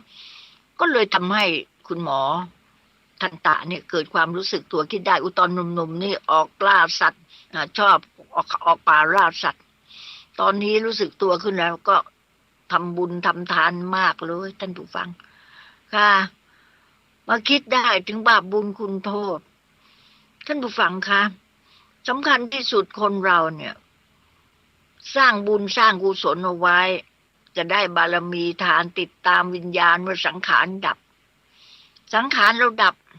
แต่วิญญาณเป็นอมตะไม่สูญเป็นพลังงานนี่แหละค่ะท่านผู้ฟังก็ปรากฏว่าคุณหมอเพื่อนท่านคุณทอเหลียงพิบูลนี่ตอนนี้ทำบุญทำทานใหญ่เพราะตอนหนุ่มๆชอบออกป่าล่าสัตว์ค่ะก็คิดว่าทำสิ่งใดที่เป็นประโยชน์ต่อสาธารณะหรือทำเป็นบุญกุศลค่ะสร้างบุญสร้างกุศลมากมายก็เล่าคุณทอเหลียงพิบูลฟังท่านผู้ฟังค่ะอย่าลืมนะคะสัจธรรมแจ้งจบแล้วสำเริงใจปราชญ์ฝรั่งก็เห็นในเรื่องนี้สัจธรรมใช่อันใดนอกจากความจริงพระพุทธองค์ทรงชี้ช่องให้พิจารณามนุษย์ยูมาไม่ต้องเป่าแตรทุกชีวิตต้องตายแน่ไปเว้นไม่ว่าเด็กหนุ่มแก่อย่าประมาทมรณะสัญญาณเต้นทุกห่วงหายใจนี่มาจากหนังสือไขคำคมของคุณชอชมทวัฒน์ก็เป็นอันว่าท่านผู้ฟังกรรมที่มองไม่เห็นก็อวสานป้าไก่ก็ลากันตรงนี้เลยนะคะสวัสดีค่ะครองไว้อย่าผิดพลาดเธอไปพระองค์เข้าใจชี้ในสิ่งกระทำจรวดบรรทุกใส่มาแล้วนาเวรกรรมคิดจะกระทำย้ำให้พึงสังวรคนและสัตว์ทั้งหลายที่เป็นไปต่างๆนานาชีวิตแตกต่างนานากรรมชักพาพบเย็นพบร้อนคนไม่เข้าใจกันมัวกระทำเรื่องบาปหลายตอนเกิดใหม่พบหน้าแน่นอนนรกร้อนน่าสะพรึงกลัวอำนาจกรรมกุศลกรรมหรืออกุศลกรรมไม่ควรกระทำกรรมที่ผิดติดตัวทำบาปโหดร้ายมันไม่ใช่เรื่องยิ้มหัวผลลัพธ์น่ากลัวน่ากลัวอำนาจกรรม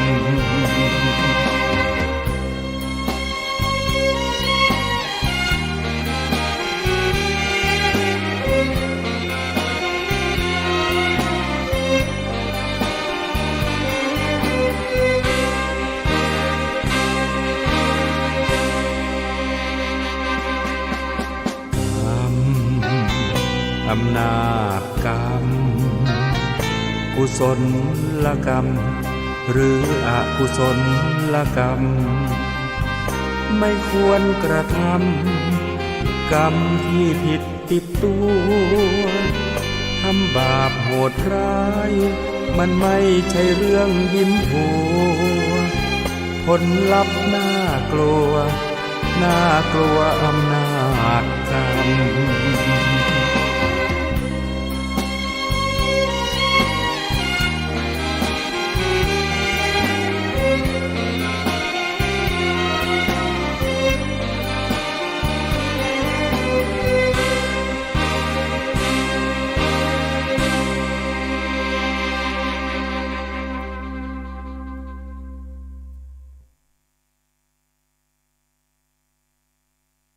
กัมมุนา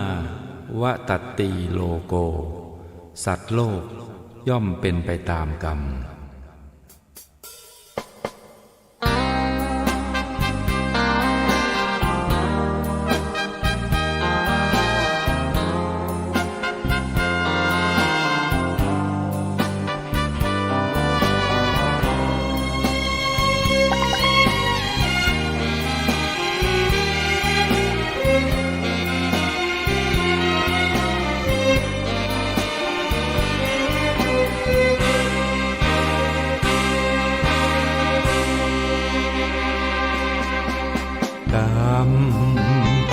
อำนาจกรรม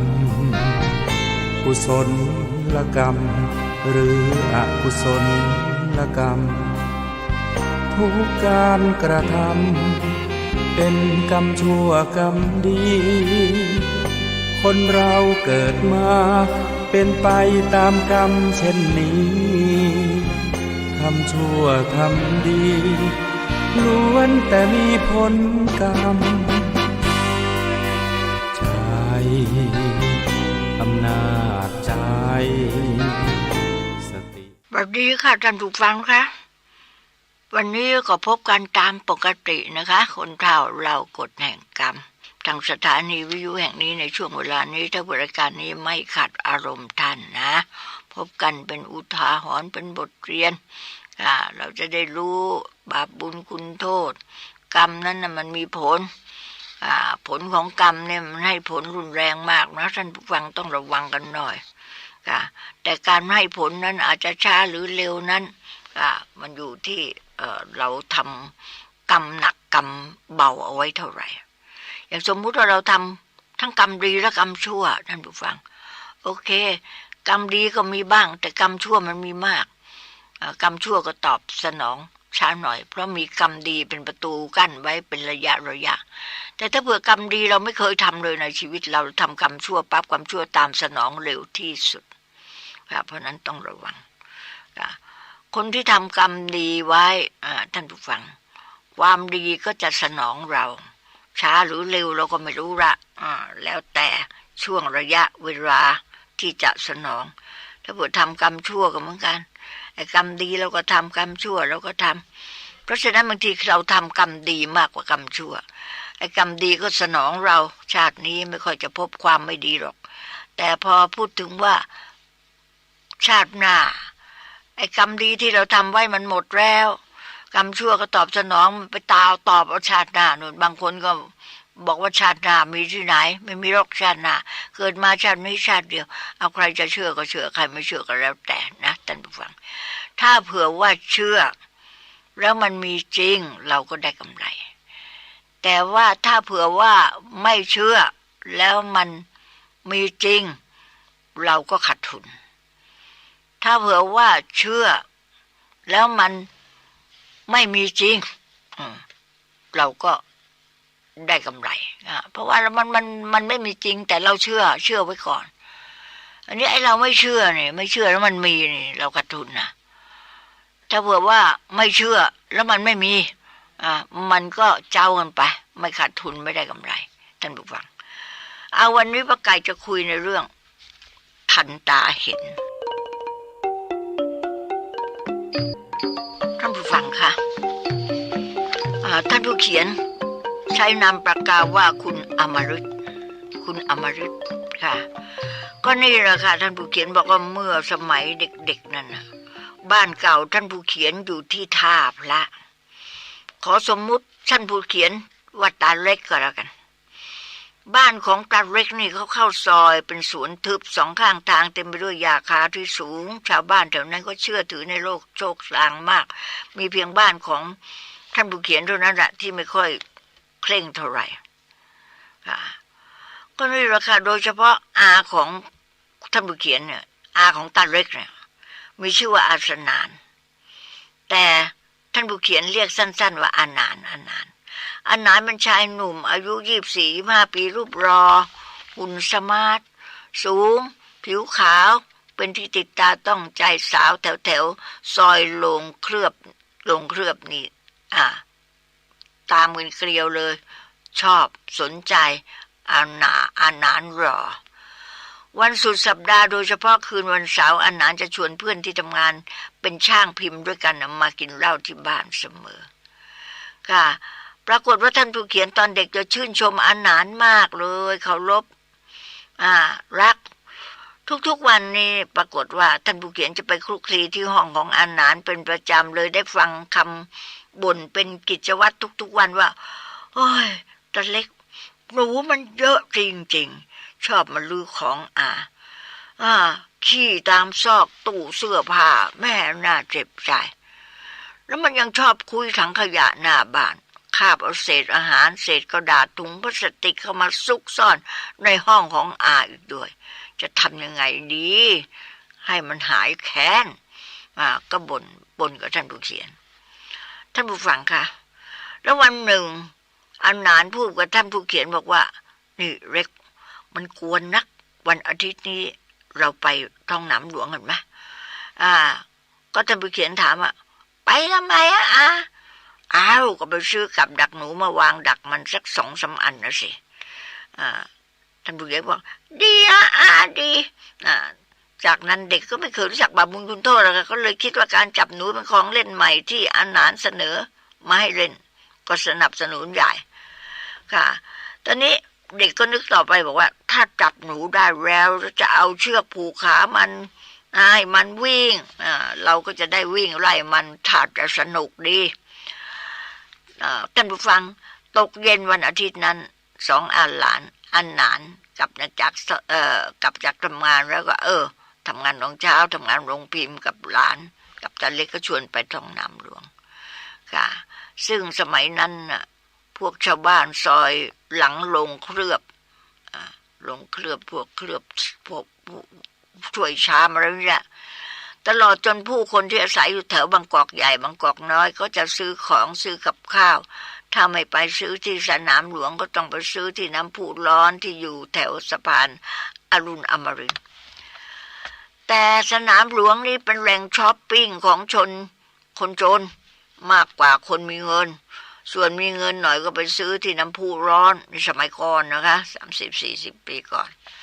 อันนานก็ไปท้องน้ำหลวงก็เอาซื้อกับดักหนูมาพอซื้อมาแล้วก็เอามาให้แม่ของท่านผู้เขียนดูท่านผู้เขียนเองก็ดีใจใหญ่เลยที่อันนั้นจะซื้อมากับดักหนูมาดักหนูตอนนี้พอมืดท่านผู้เขียนก็เฝ้าดูอันนั้นเอาปลาทูชิ้นเล็กๆไปเกี่ยวขอล่อหนูแล้วก็เอาวางไว้ใกล้ๆถังขยะทิ้งไว้อันนั้นบอกกับท่านผู้เขียนบอกว่าเร็กพรุ่งนี้ตื่นเช้าๆนะมาดูหนูกันนะพอรุ่งเช้านะครับปรากฏว่าดักหนูได้1 ตัวใหญ่ด้วยสงสัยว่าจะเป็นแม่หนูก็ปรากฏว่าด้วยนิสัยขนองของวัยหนุ่มของอันนานนะซึ่งแค้นเจ้าหนูพวกนี้มานานแล้วก็คิดหาวิธีกำจัดเจ้าหนูด้วยวิธีโหดร้ายมากที่สุดท่านผู้ฟังโดยการเอาน้ำมันไฟแช็กเนี่ยล่าตัวมันแล้วก็จุดไฟเผาขังกรงมันท่านผู้ฟังอยู่ในกรงกับดักนะคะท่านก็คงจะนึกภาพออกซึ่งตอนนั้นท่านผู้เขียนก็กำลังเป็นเด็กเห็นเป็นเรื่องสนุกตบมือตบไม้ใหญ่อันนานก็ฆ่าหนูด้วยวิธีนี้ได้7-8 ตัวอันนานก็ย้ายไปอยู่ที่ทำงานกับเพื่อนท่านผู้ฟังก็เลยวางหนูมันวิ่งอยู่ในกับดักน้ำวิ่งวนหาทางออกนั่นนะคะเอาน้ำมันแช็กไปแช็กล่าตัวมันจุดไฟวิ่งไปวิ่งมาจนกระทั่งมันก็ขาดใจตายอยู่ในนั้นปี1ผ่านไปท่านผู้ฟังแม่ของท่านผู้เขียนก็ทราบข่าวการตายของอาหนานจากเพื่อนคนที่เป็นกินเหล้าด้วยกันที่มาที่บ้านเป็นประจำก็เพื่อนก็ได้เล่าให้แม่ของท่านผู้เขียนฟังบอกว่าหนานมันซ้อนมอเตอร์ไซค์น้องชายเฒ่าแก่ไปเที่ยวก็มอเตอร์ไซค์ก็ล้มกว่าผมจะมาบอกพี่หนานมันก็ทรมานอยู่ที่โรงพยาบาลทั้ง3 วันผมมัวแต่เฝ้ามันเลยไม่ได้มาบอกเลยตอนนั้นมาบอกพ่อของตาเล็กเนี่ยเป็นพี่ชายของสนานก็ปรากฏว่าพี่ชายก็บ่นบอกว่าโธ่เอ้ยไอ้หนานมันยังหนุ่มยังแน่นแล้วลูกเมียจะทำยังไงแล้วทำไมรถถึงคว่ำล่ะก็ท่านผู้เขียนก็คอยตะแคงหูฟังอันนานตายใจหายว่าตายเพราะอะไรเพื่อนอันนานก็บอกว่าน้ำมันหกอยู่หน้าปั๊มน้ำมันหนานมันซ้อนรถมอเตอร์ไซค์กลับมาจากกินเหล้าแถวสุขุมวิททั้งคนขับและคนซ้อนก็มึนๆนะทั้งคู่ก็เลยไม่เห็นน้ำมันที่หกอยู่ก็ขับไปถนนมันรื่นก็เลยคว่ำรถมอเตอร์ไซค์คว่ำ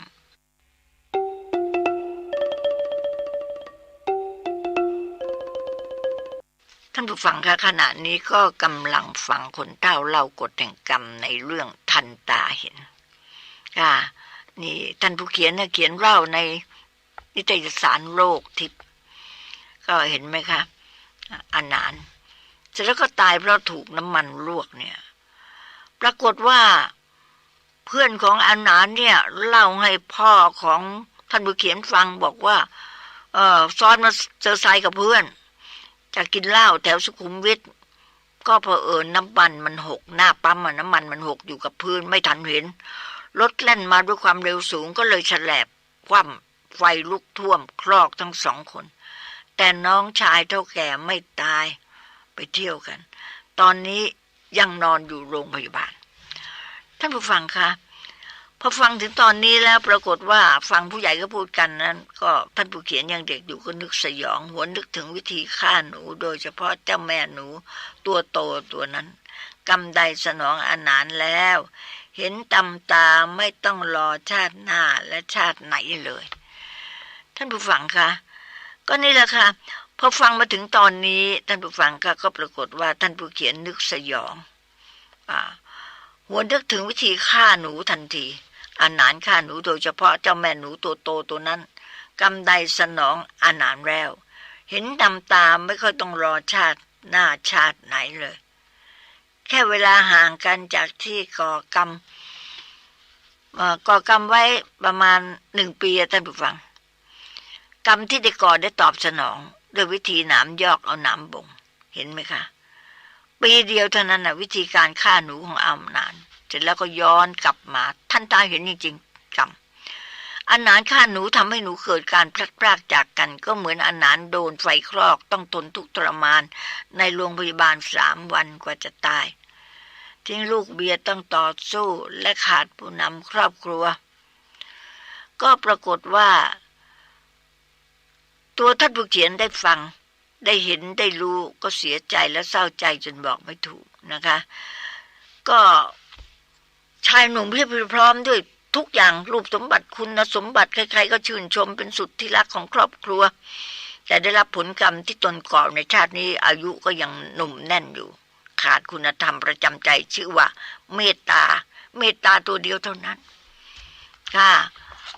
กรรมทันตาเห็นจริงๆปรากฏว่าแม่กับพ่อของท่านผู้เขียนพอรู้ว่าอาหนานตายในลักษณะใดก็ตกใจ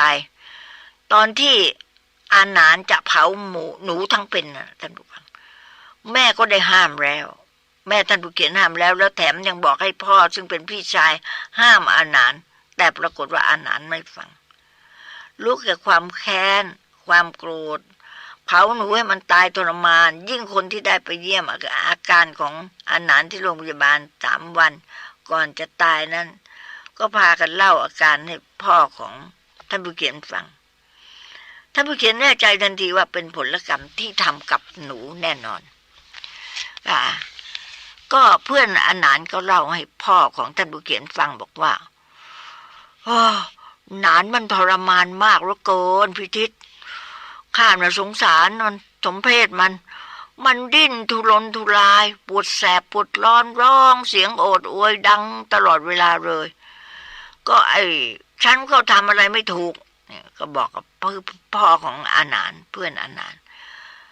ทำอะไรไม่ถูกเลยได้แต่นั่งมองมันตาปริบๆทั้งพยาบาลทั้งหมอต่างสงสารมันทุกข์ทรมานมากหนังของมันน่ะลอกออกมาปอกเปลือกนี่แหละเขาเรียกว่ากรรมทันตาเห็นค่ะท่านผู้ฟังก็ทางหมอทางพยาบาลก็ต่างสงสารหนังมันลอกออกมาปอกเหมือนปอกเปลือกทั้งตัวเนื้อแดงเลือดซิบๆเลยค่ะก็ทางพ่อของท่านผู้เขียนก็บอกว่าโอ้เลิกเล่าไอ้ข้าน่ะยิ่งเล่าข้ายิ่งใจไม่ดีสงสารมันแล้วลูกเมียมันจะอยู่กับใครเนี่ยข้าก็เตือนมาแล้วนะเรื่องการเผาหนูทั้งเป็นน่ะมันเชื่อที่ไหนค่ะแล้วก็พ่อของท่านผู้เขียนก็ถามเพื่อนของอาหนานบอกว่าก็เองรู้ใช่ไหมมันน่ะชอบทำอะไรแผลงๆรู้ใช่ไหมว่ามันทำอะไรเห็นไหมกรรมมันตามทันตาเห็นจริงๆเพื่อนของอาหนานก็บอกรู้สิพี่ตอนมันย้ายจากที่นี่ไปอยู่โรงงานมันก็ใช้กับดักหนูที่นู่นเหมือนกันกลางคืนเอาเหยื่อเป็นปลาบ้างหมูบ้างรอมันไว้เข้ามาดักได้ก็เอาน้ำมันราดน้ำมันเครื่องในโรงงานราดตัวมันแล้วก็เผามันก็วิ่งวนอยู่ในกับดัก ไอ้ข้าน่ะสงสารมันจริงๆไอ้เจ้าหนูพวกนั้นน่ะน่าดูเลยใครๆในโรงงานก็ยังมาดูกันแล้วก็ยังห้ามเลยเพราะว่าไอ้การที่หนูมันเต้นเล่านะคะตอนไฟคลอกนะปรากฏว่าอันนั้นคลอกจุดไฟคลอกหมูเนี่ยเพื่อนของอันนั้นเนี่ยเล่าให้พ่อของท่านผู้เขียนฟังท่านผู้เขียนหลับตาเลยหลับตาไหมหลับตานึกภาพค่ะนึกภาพหนูมันเต้นเล่าตอนไฟคลอกมันเหมือนตอนที่อาหนานดิ้นทุรนทุรายในโรงพยาบาลยังไงอย่างนั้นกรรมของมันมีจริงๆพูดแล้วท่านผู้เขียนบอกขนลุกใครๆท่านผู้ฟังต่างก็ลงความเห็นอย่างเดียวกันหมดว่าอาหนานใช้กรรมที่ทำไว้แล้วพ่อแม่ของท่านผู้เขียนก็ทำบุญอุทิศส่วนกุศลให้อาหนานและคอยจุนเจือครอบครัวอาหนานต่อไปเพราะตายไปลูกเมียก็ไม่รู้จะทำอะไรลูกก็2 คนปรากฏว่าพ่อแม่ของท่านผู้เขียนเนี่ยเฝ้าแต่เตือนสติของท่านผู้เขียนให้ทำดีนะเพราะท่านเห็นตัวอย่างกรรมของอาหนานมาแล้วให้ทำดีแล้วความดีนั้นก็จะช่วยเราท่านผู้ฟังค่ะขณะนี้ก็กำลังฟังกฎแห่งกรรมในเรื่องทันตาเห็นค่ะนี่แหละค่ะท่านผู้เขียนก็เขียนลงในนิตยสารโรคทิพย์แต่มาพอนึกถึงอดีตเมื่อตอนเป็นเด็กก็กลัวเกินที่กรรมจะตามมาก็เนื่องจากเป็นเด็กไม่ภาษาก็ห่อหมกนั่งมองอาหารเผาหมูสนุกเผาหนูสนุกสนานทุกวันนี้ท่านผู้เขียนก็ต้องสวดมนต์ทำบุญอุทิศส่วนกุศลให้กับอาหารและก็สัตว์ตัวเล็กๆที่อาหารได้ล่วงเกินเอาใจใส่ใฝ่ธรรมค่อยสงบจิตใจก็สงบลงได้หน่อยสำหรับตัวท่านผู้เขียนเพราะตัวเองก็ช่วยการยุยงส่งเสริมให้อาหารทำบาปเหมือนกันตอนที่เผาหนูท่านผู้ฟังใครจะห้ามยังไงใครจะพูดยังไงก็ไม่เคยเชื่อ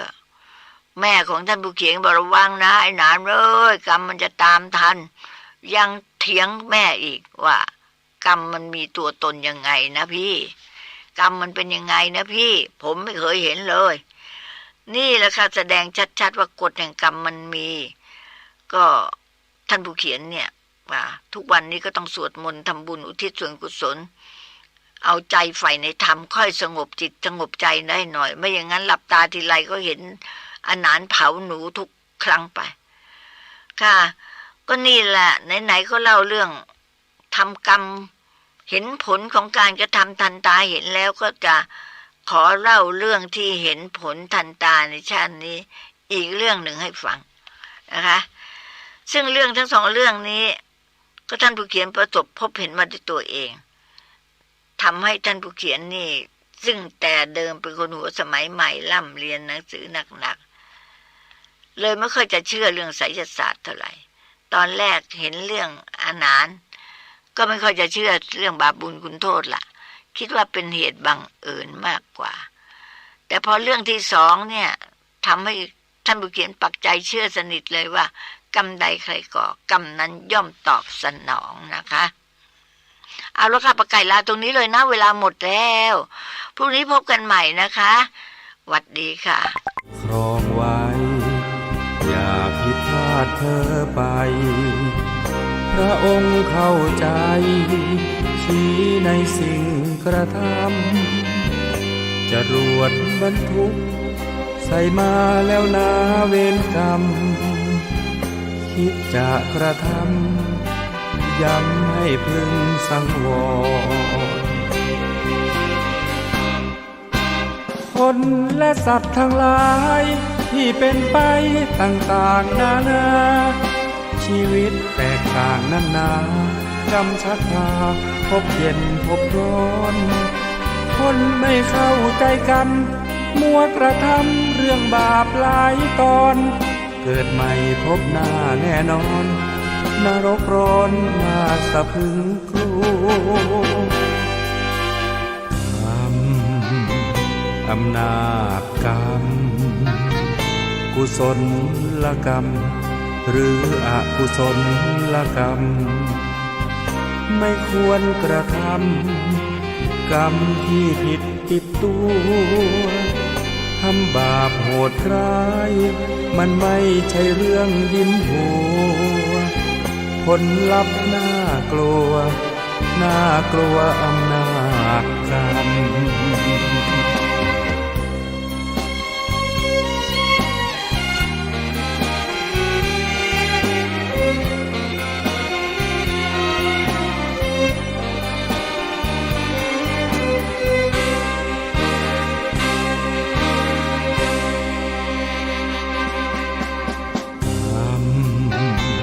อำนาจกรรม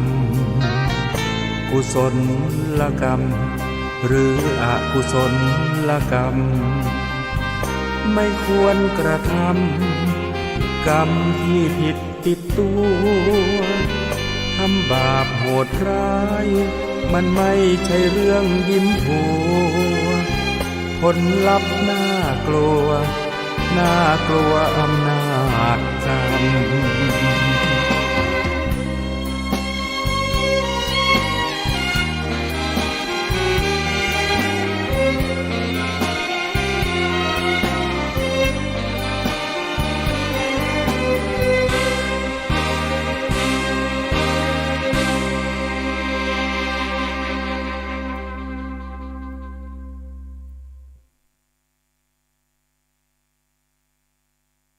กัมมุนาวะตัตติโลโกสัตว์โลกย่อมเป็นไปตามกรรม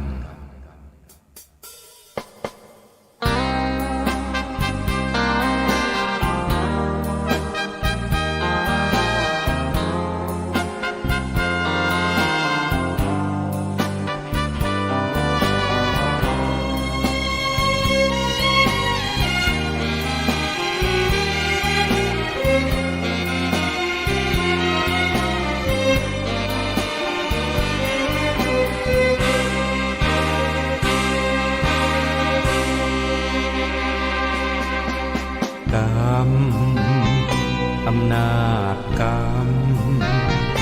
กุศลกรรมหรืออกุศลกรรม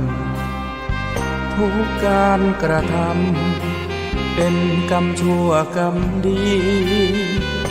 คนเราเกิดมาเป็นไปตามกรรมเช่นนี้ทำชั่วทำดีล้วนแต่มีผลกรรมอำนาจใจสติสวัสดีค่ะท่านผู้ฟังคะมาแล้วคนเฒ่ามาแล้วไตเติ้ลขึ้นก็มาแล้วมาพบกับท่านผู้ฟังในรายการคนเฒ่าเล่ากฎแห่งกรรมท่านผู้ฟังคะกรรมคือการกระทำนะอย่าลืมกฎแห่งกรรมคือกฎแห่งการกระทำเป็นกฎหมายธรรมชาติค่ะไม่มีใครไปสร้างขึ้นไม่มีใครไปลบได้กฎแห่งกรรมคือกฎหมายธรรมชาติทำดีได้ดีทำชั่วได้ชั่วนั่นเองถ้าเผื่อว่าจะแปลกันตามเต็มตัวแล้วกันนะคะท่านผู้ฟังวันนี้จะนำมาเล่าให้อีกเรื่องดีไหมค่ะกฎแห่งกรรมในเรื่องนี่ก็ใช่ตอนที่หนึ่งนี่ก็ใช่อะไรนี่ก็ใช่คือใช่นี่ก็ใช่กรรมท่านผู้ฟังแต่ก็เป็นกรรมชั่วนะคะแต่ก่อนอื่นย่อมทราบกันซะก่อนว่าบริษัท4บริษัทนี้อุปถัมภ์รายการนี้ก็คือบริษัทฮุยแลนด์ฟาร์มาซีเจ้าของยาน้ำสตีเบนโลโทโลคิดนี่บริษัทเสือ11ตัวเสือดีมีพลังน้องเสือ11ตัวทำงานหนักตรากตรำก็เสือ11ตัวแล้วก็อีกบริษัทหนึ่งท่านผู้ฟังก็คือโรงงานวิเศษนิยมค่ะโรงงานวิเศษนิยมร่วมอุปถัมภ์รายการแล้วก็ร้านจันเฟอร์นิเจอร์ท่านผู้ฟังร่วมกันอุปการะรายการนี้นะคะท่านผู้ฟังค่ะแล้วรายการนี้ก็ย่อมเป็นที่ทราบมีการแจกทุนการศึกษากันทุกๆเดือนละ3 ท่านและยังมีเงินสดซิงอีก 1,000 บาทอีก1คนไม่รู้ละตู้ปน.ป้าไก่นี่รับ3จังหวัดรับที่มีรายการอยู่ก็มีเชียงรายแพร่เชียงใหม่ส่งเข้าตู้ไปรษณีย์62หมดตอนนี้เมื่อเขาจับกันขึ้นมาใครจะโชคดีได้เงินรางวัลซิง 1,000 บาทก็ต้องอยู่แต่โชคของแต่ละคนนะคะท่านผู้ฟังสำหรับเรื่องนี่ก็ใช่อะไรคือใช่กรรม นี่ก็ใช่ท่านผู้ฟังตอนที่1นะคะ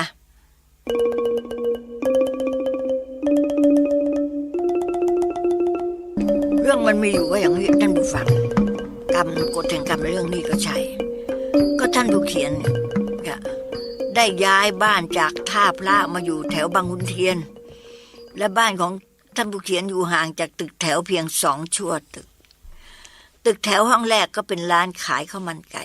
เพราะถิ่นนี้มีคนจีนอาศัยอยู่มากอาหารการกินประเพณีแถวนี้ก็เป็นแบบจีนทั้งหมด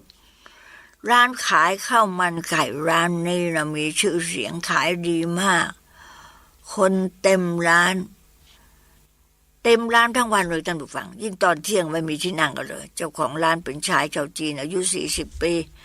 ก็ปรากฏว่าสนิทสนมกับบ้านท่านผู้เขียนเป็นประจำละเพราะบ้านท่านผู้เขียนนี้ชอบเลี้ยงสุนัขตัวโตพันธุ์ฝรั่งเช่นเดียวกันเจอหน้าทีไรต้องคุยกันถึงเจ้าสุนัขต่างรักมันกันนักกันหนาไอ้อาเจกนี่ก็รักสุนัขแล้วก็ชอบเลี้ยงสุนัขมีเลี้ยงสุนัขฝรั่งพันธุ์ใหญ่เหมือนกันอาเจกแกมีเมียแล้วก็อายุไล่เรียกกันมีลูกชายหญิง2 คนเมียแกตัวโตมากแต่ปรากฏว่าเสียงแหบพร่ามากเวลาพูดคุยด้วยแทบฟังไม่รู้เรื่องเลยเมียอาเจกเพราะความสนิทสนมกันมากนั่นแหละที่บ้านวันหนึ่งท่านผู้เขียนก็ไปพบกับอาเจกซึ่งวันนี้แกไม่ได้ขายก็เลยเดินมาคุยกับแกที่บ้านก็ทางท่านผู้เขียนก็ถามสิ่งที่สงสัยมานานแล้วก็ถามบอกว่าอาเจกเมียอาเจกทำไมไม่ไปให้หมอเขารักษาหลอดเสียงล่ะทำไมเสียงแกแหบอย่างนั้นล่ะเป็นมานานแล้วเหรอก็อาเจกก็บอกก็ไปรักษาไม่รู้จักกี่10 หมอแล้วอะไรหมอเงินเป็นพันเป็นหมื่นแล้วก็ไม่ยอมหายสงสัยว่าจะเป็นเวรกรรมของนะก็ท่านผู้เขียนทำไมเหรออาเจกก็ตอนสาวยังไม่ได้แต่งงานกับอ้วนมีเสียงลีนะเสียงเพราะนะพอแต่งงานมาตั้งร้านข้าวมันไก่นี่แหละเสียงมันก็เปลี่ยนไปหาหมอเขาก็บอกว่าไม่เป็นไรก็อาเจกก็หมดปัญญาจะรักษาเหมือนกันก็ปรากฏว่าท่านผู้เขียนก็บอกว่าแล้วตอนนี้ไม่รักษาแล้วเหรออาเจกก็บอกก็รักษาเท่าไหร่ก็ไม่หายหมดเงินไปเท่าไหร่ก็ไม่หายว่าเป็นเรื่องของเวรกรรมนะเคยเล่าให้ฟังนะฝังว่ามีคงมาด่าว่าใจร้ายเชือกคอไก่ได้ถูกวางแถมยังเอามีดอิโต้ไล่ฟันอีกด้วยว่างั้นไล่ฟันไก่นะคะก็ปรากฏว่าท่านผู้เขียนบอกว่าสงสารก็เลยไม่ให้ฆ่าไก่อีกเพราะว่าเสียงเป็นอย่างนั้นล่ะว่าก็เลยไม่ให้ฆ่าไก่จ้างคนมาฆ่าไก่จ้างคนมาต้มไก่แทนแต่ก็ไม่หายชอบทำบุญทำทางว่าบอกให้ไปทำบุญบ่อยๆก็ไม่ยอมไปแต่ชอบทำก็ตอนที่ว่าบอกให้มันไปทำบุญไม่ไปแต่ตอนหลังนี่รู้เข้าคอหอยแผลบแห้งๆก็ยอมไปทำบุญก็คงฆ่าไก่เนี่ย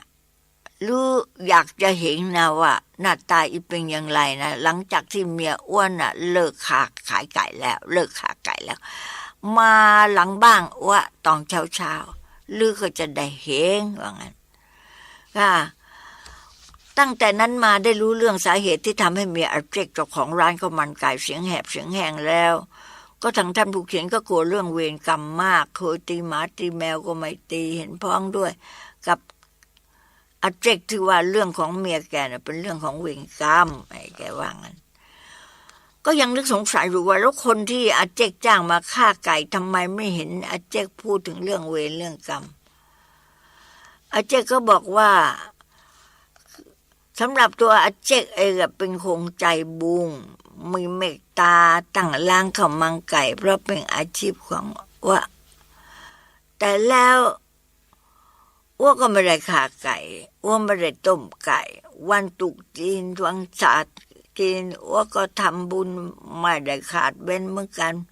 แต่ทำบุญกุศลทั้งทางศาสนาจีนและศาสนาพุทธนี่อาจารย์แกคุยให้ท่านผู้เขียนฟังจากวันนั้นถึง2 เดือนต่อมานะคะท่านผู้เขียนมีธุระต้องคุยกับอาเจกก็เลยเดินเข้าไปทางหลังร้านแกใจหนึ่งก็อยากจะเห็นแหละคนฆ่าไก่ของอาเจกคนใหม่นี่หน้าตาเป็นไงนะก็เดินเข้าไปหลังร้านทันใดนั้นสายตาของ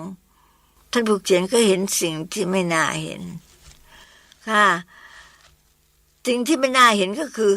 คนอะไรหน้าตาพิลึกคือหัวไม่มีผมแม้แต่เส้นเดียวแถมหัวแหลมคางแหลมยื่นเล็กน้อยตากระโปนถลนออกมาลูกกระเดือกก็ยื่นออกมามากเดินค่อมขาก็ปงขาวซีดเซียวแล้วก็เป็นรอยโดนน้ำร้อนลวกเวลาพูดก็อาปากไม่ค่อยจะออกคนฆ่าไก่ของอาเจกคนหลังเนี่ยนะคะซึ่งมาฆ่าต่อจากเมียของอาเจกพอท่านผู้เขียนเห็นแล้วก็รู้สึกสะท้อนใจคนอะไรเหมือนไก่จริงๆเหมือนไก่ตัวใหญ่เดินได้ท่านผู้เขียนคะแล้วท่านผู้ฟังคะนี่แหละค่ะเป็นเรื่องของนี่ก็ใช่คือใช่อะไรใช่เวรกรรมอาเจกเมียอาเจกแกฆ่าไก่มาจนกระทั่งเสียงแกแหบแกแห้งหมดแล้วอาเจกก็ไม่ให้แกฆ่าจ้างคนมาฆ่าจ้างคนมาฆ่าก็ลักษณะคนฆ่าก็เหมือนกับไก่เข้าไปทุกทีก็ลูกกระเดือกที่ยื่นออกมาเดินค่อมๆขาก็เป็นป้องๆนี่ขาวซีดจะเป็นรอยโดนน้ำร้อนลวกเวลาพูดก็อาปากไม่เคยออกปรากฏว่าท่านผู้เขียนสะท้อนใจคนอะไรเหมือนไก่จริงๆเหมือนไก่ตัวใหญ่ๆเดินได้ก็ปรากฏว่าท่านผู้เขียนเห็นแล้วตะลึงเลยค่ะตาแปะคนนี้ยืนดูตาแปะอยู่นานจนอาเจกเดินมาหลังร้านถึงเข้ามาทักอ้าวอเล็กมีธุระอะไรถึงมาหาอาเจกล่ะฮะท่านผู้เขียนก็บอกว่าอ้าวแม่ให้เอาซองผ้าป่ามาให้อาเจกเนี่ยร่วมกันทำบุญอาเจกจะไปทอดผ้าป่าด้วยกันไหมอาเจกก็บอกโอ้ไม่แน่นะเดี๋ยวว่าไม่ค่อยจะไปวัดต่างจังหวัดซะด้วยงานนี้ต้องไปแน่ๆกระซิบบอกนะคะจะไปกับบ้านที่บ้านของท่านผู้เขียนเสร็จแล้วท่านผู้เขียนก็ตำปากบุ้ยไปยังคนที่กำลังฆ่าไก่อยู่นั่นนะคะเอาลงต้มน้ำร้อนบุ้ยไปกระซิบถามอาเจกบอกว่าอาเจกคนนี้ใช่ไหมที่อาเจกจ้างมาฆ่าไก่ต้มไก่นะอาเจกก็พยักหน้าใช่แล้วทำไมอเล็กรู้ท่านผู้เขียนก็บอกก็ดูรูปร่างหน้าตาเขาสิอาเจกจึงพูดแก้ข้อสงสัยที่ท่านผู้เขียนถามบอกว่าอาแปะเนี่ยแกหน้าตาท่าทางเหมือนไก่ก็เพราะว่าแกฆ่าไก่มา50 ปีแกฆ่ามาตั้งแต่เล็กๆกรรมเวรที่แกฆ่าไก่มันจึงย่องมาให้ตัวแกเองรู้ตัวแต่แกเองก็บอกว่าแกมีอาชีพทางนี้ไม่รู้จะไปทำมาหากินทางไหนก็ไม่มีจะกินว่างั้นอาเจกก็เล่าให้ท่านผู้เขียนฟังค่ะก็อาเจกบอกแรกๆอีก็นาตาลีรอพอโตขึ้นเรื่อยๆรูปร่างหน้าตาแกก็ค่อยๆเปลี่ยนไปอยากพี่น้องพ่อแม่ก็ไม่มีใครหน้าตาเป็นแบบนี้นี่แหละค่ะท่านผู้เขียนเก็บเอาคำพูดคำอธิบายของอาเจกมาคิดแล้วก็ปรุงคำพูดที่ใครๆเขาชอบพูดว่าก่อกรรมดีก็ดีไปก่อกรรมไม่ดีก็กรรมชั่วก็จะตอบสนองแล้วก็ตอบสนองในชาตินี้ไม่ใช่ชาติหน้าเพราะกรรมเดี๋ยวนี้มันติดจรวดด้วยท่านผู้ฟังค่ะ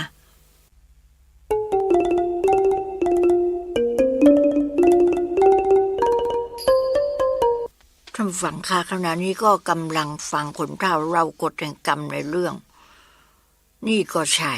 นะคะจากนิตยสารโลกทิพย์ท่านผู้ฟังค่ะนี่แหละค่ะท่านผู้ฟังเขาจะชี้ให้เห็นว่าการทำกรรมอะไรไว้กรรมนั้นย่อมสนองค่ะคำพูดคำอธิบายทุกคำของอาเจกเนี่ยค่ะก็นำมาคิดนำมาปรุงคำพูดที่ใครชอบพูดกันว่าก่อกรรมดีก็ดีไปก่อกรรมชั่วนั้นก็ตอบสนองไม่ชาตินี้ก็ชาติหน้าไม่ว่าจะเป็นเรื่องของอนาถต้องตายอย่างทรมานเพราะเผาหนูทั้งเป็นกับเรื่องเมียอาเจกที่เสียงแหบเสียงแห้งเสียงเหมือนไก่ร้องก็เพราะว่าเชือดคอไก่มาเป็นเวลานานค่ะแล้วตาแปะคนฆ่าไก่หน้าตาท่าทางก็เหมือนไก่ค่ะท่านผู้เขียนเห็นแล้วก็ปรงเรื่องทั้งหมดนี้ท่านผู้เขียนบอกว่าชี้ชัดให้เราท่านที่ได้ฟังเรื่องนี้นึกถึงบาปบุญคุณโทษทุกวันนี้นะท่านผู้เขียนเพียรระวังไม่ให้ทำกรรมชั่วพยายามทำกรรมดีขอให้เราทุกคนจงทำแต่กรรมดีกรรมชั่วอย่าทำระวังกรรมจะตอบสนองระวังกฎหมายธรรมชาติคือกฎแห่งกรรมนะคะจะย้อนมาโดนเราเดี๋ยวนี้ได้เรียนแล้วว่ากรรมมันติดจรวดมันเร็วไม่ต้องไปให้ผลชาติหน้าชาตินี้แหละท่านผู้ฟังค่ะก็ขอให้ทุกท่านนะคะที่เชื่อเรื่องกฎแห่งกรรมพยายามทำดีเอาไว้มากๆผลกรรมทำดีก็จะส่งผลให้ท่านอยู่ดีมีสุขทั้งกายและใจในภาคหน้าแน่นอนค่ะท่านผู้ฟังค่ะนี่ก็เป็นเรื่องของนี่ก็ใช่เป็นเรื่องเดียวกับที่ท่านผู้เขียนก็เล่าเรื่องอนาถเผาหนูท่านผู้ฟังนี่ก็มาฟังเรื่องนี่ก็ใช่ขายของ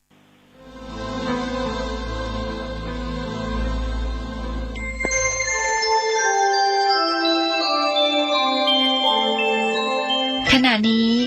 ท่านกำลังฟังสถานีวิทยุกระจายเสียง FM 104.5 เมกะเฮิรตซ์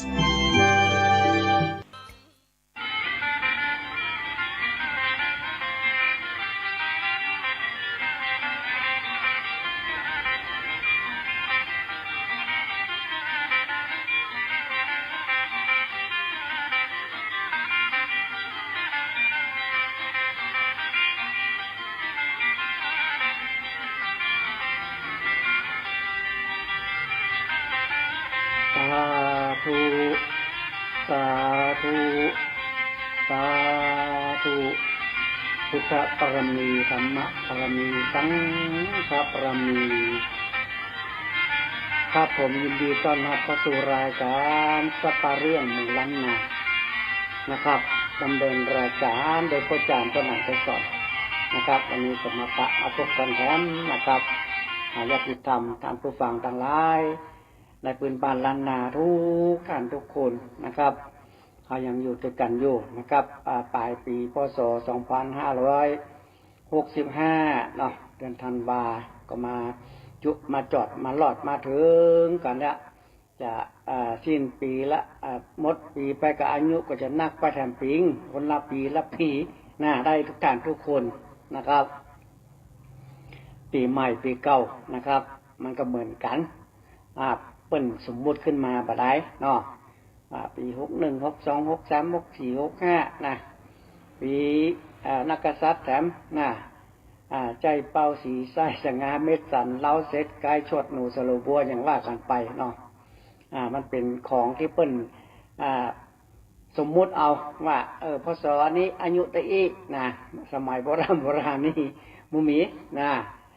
นี่มันเป็นยุคดิจิตอล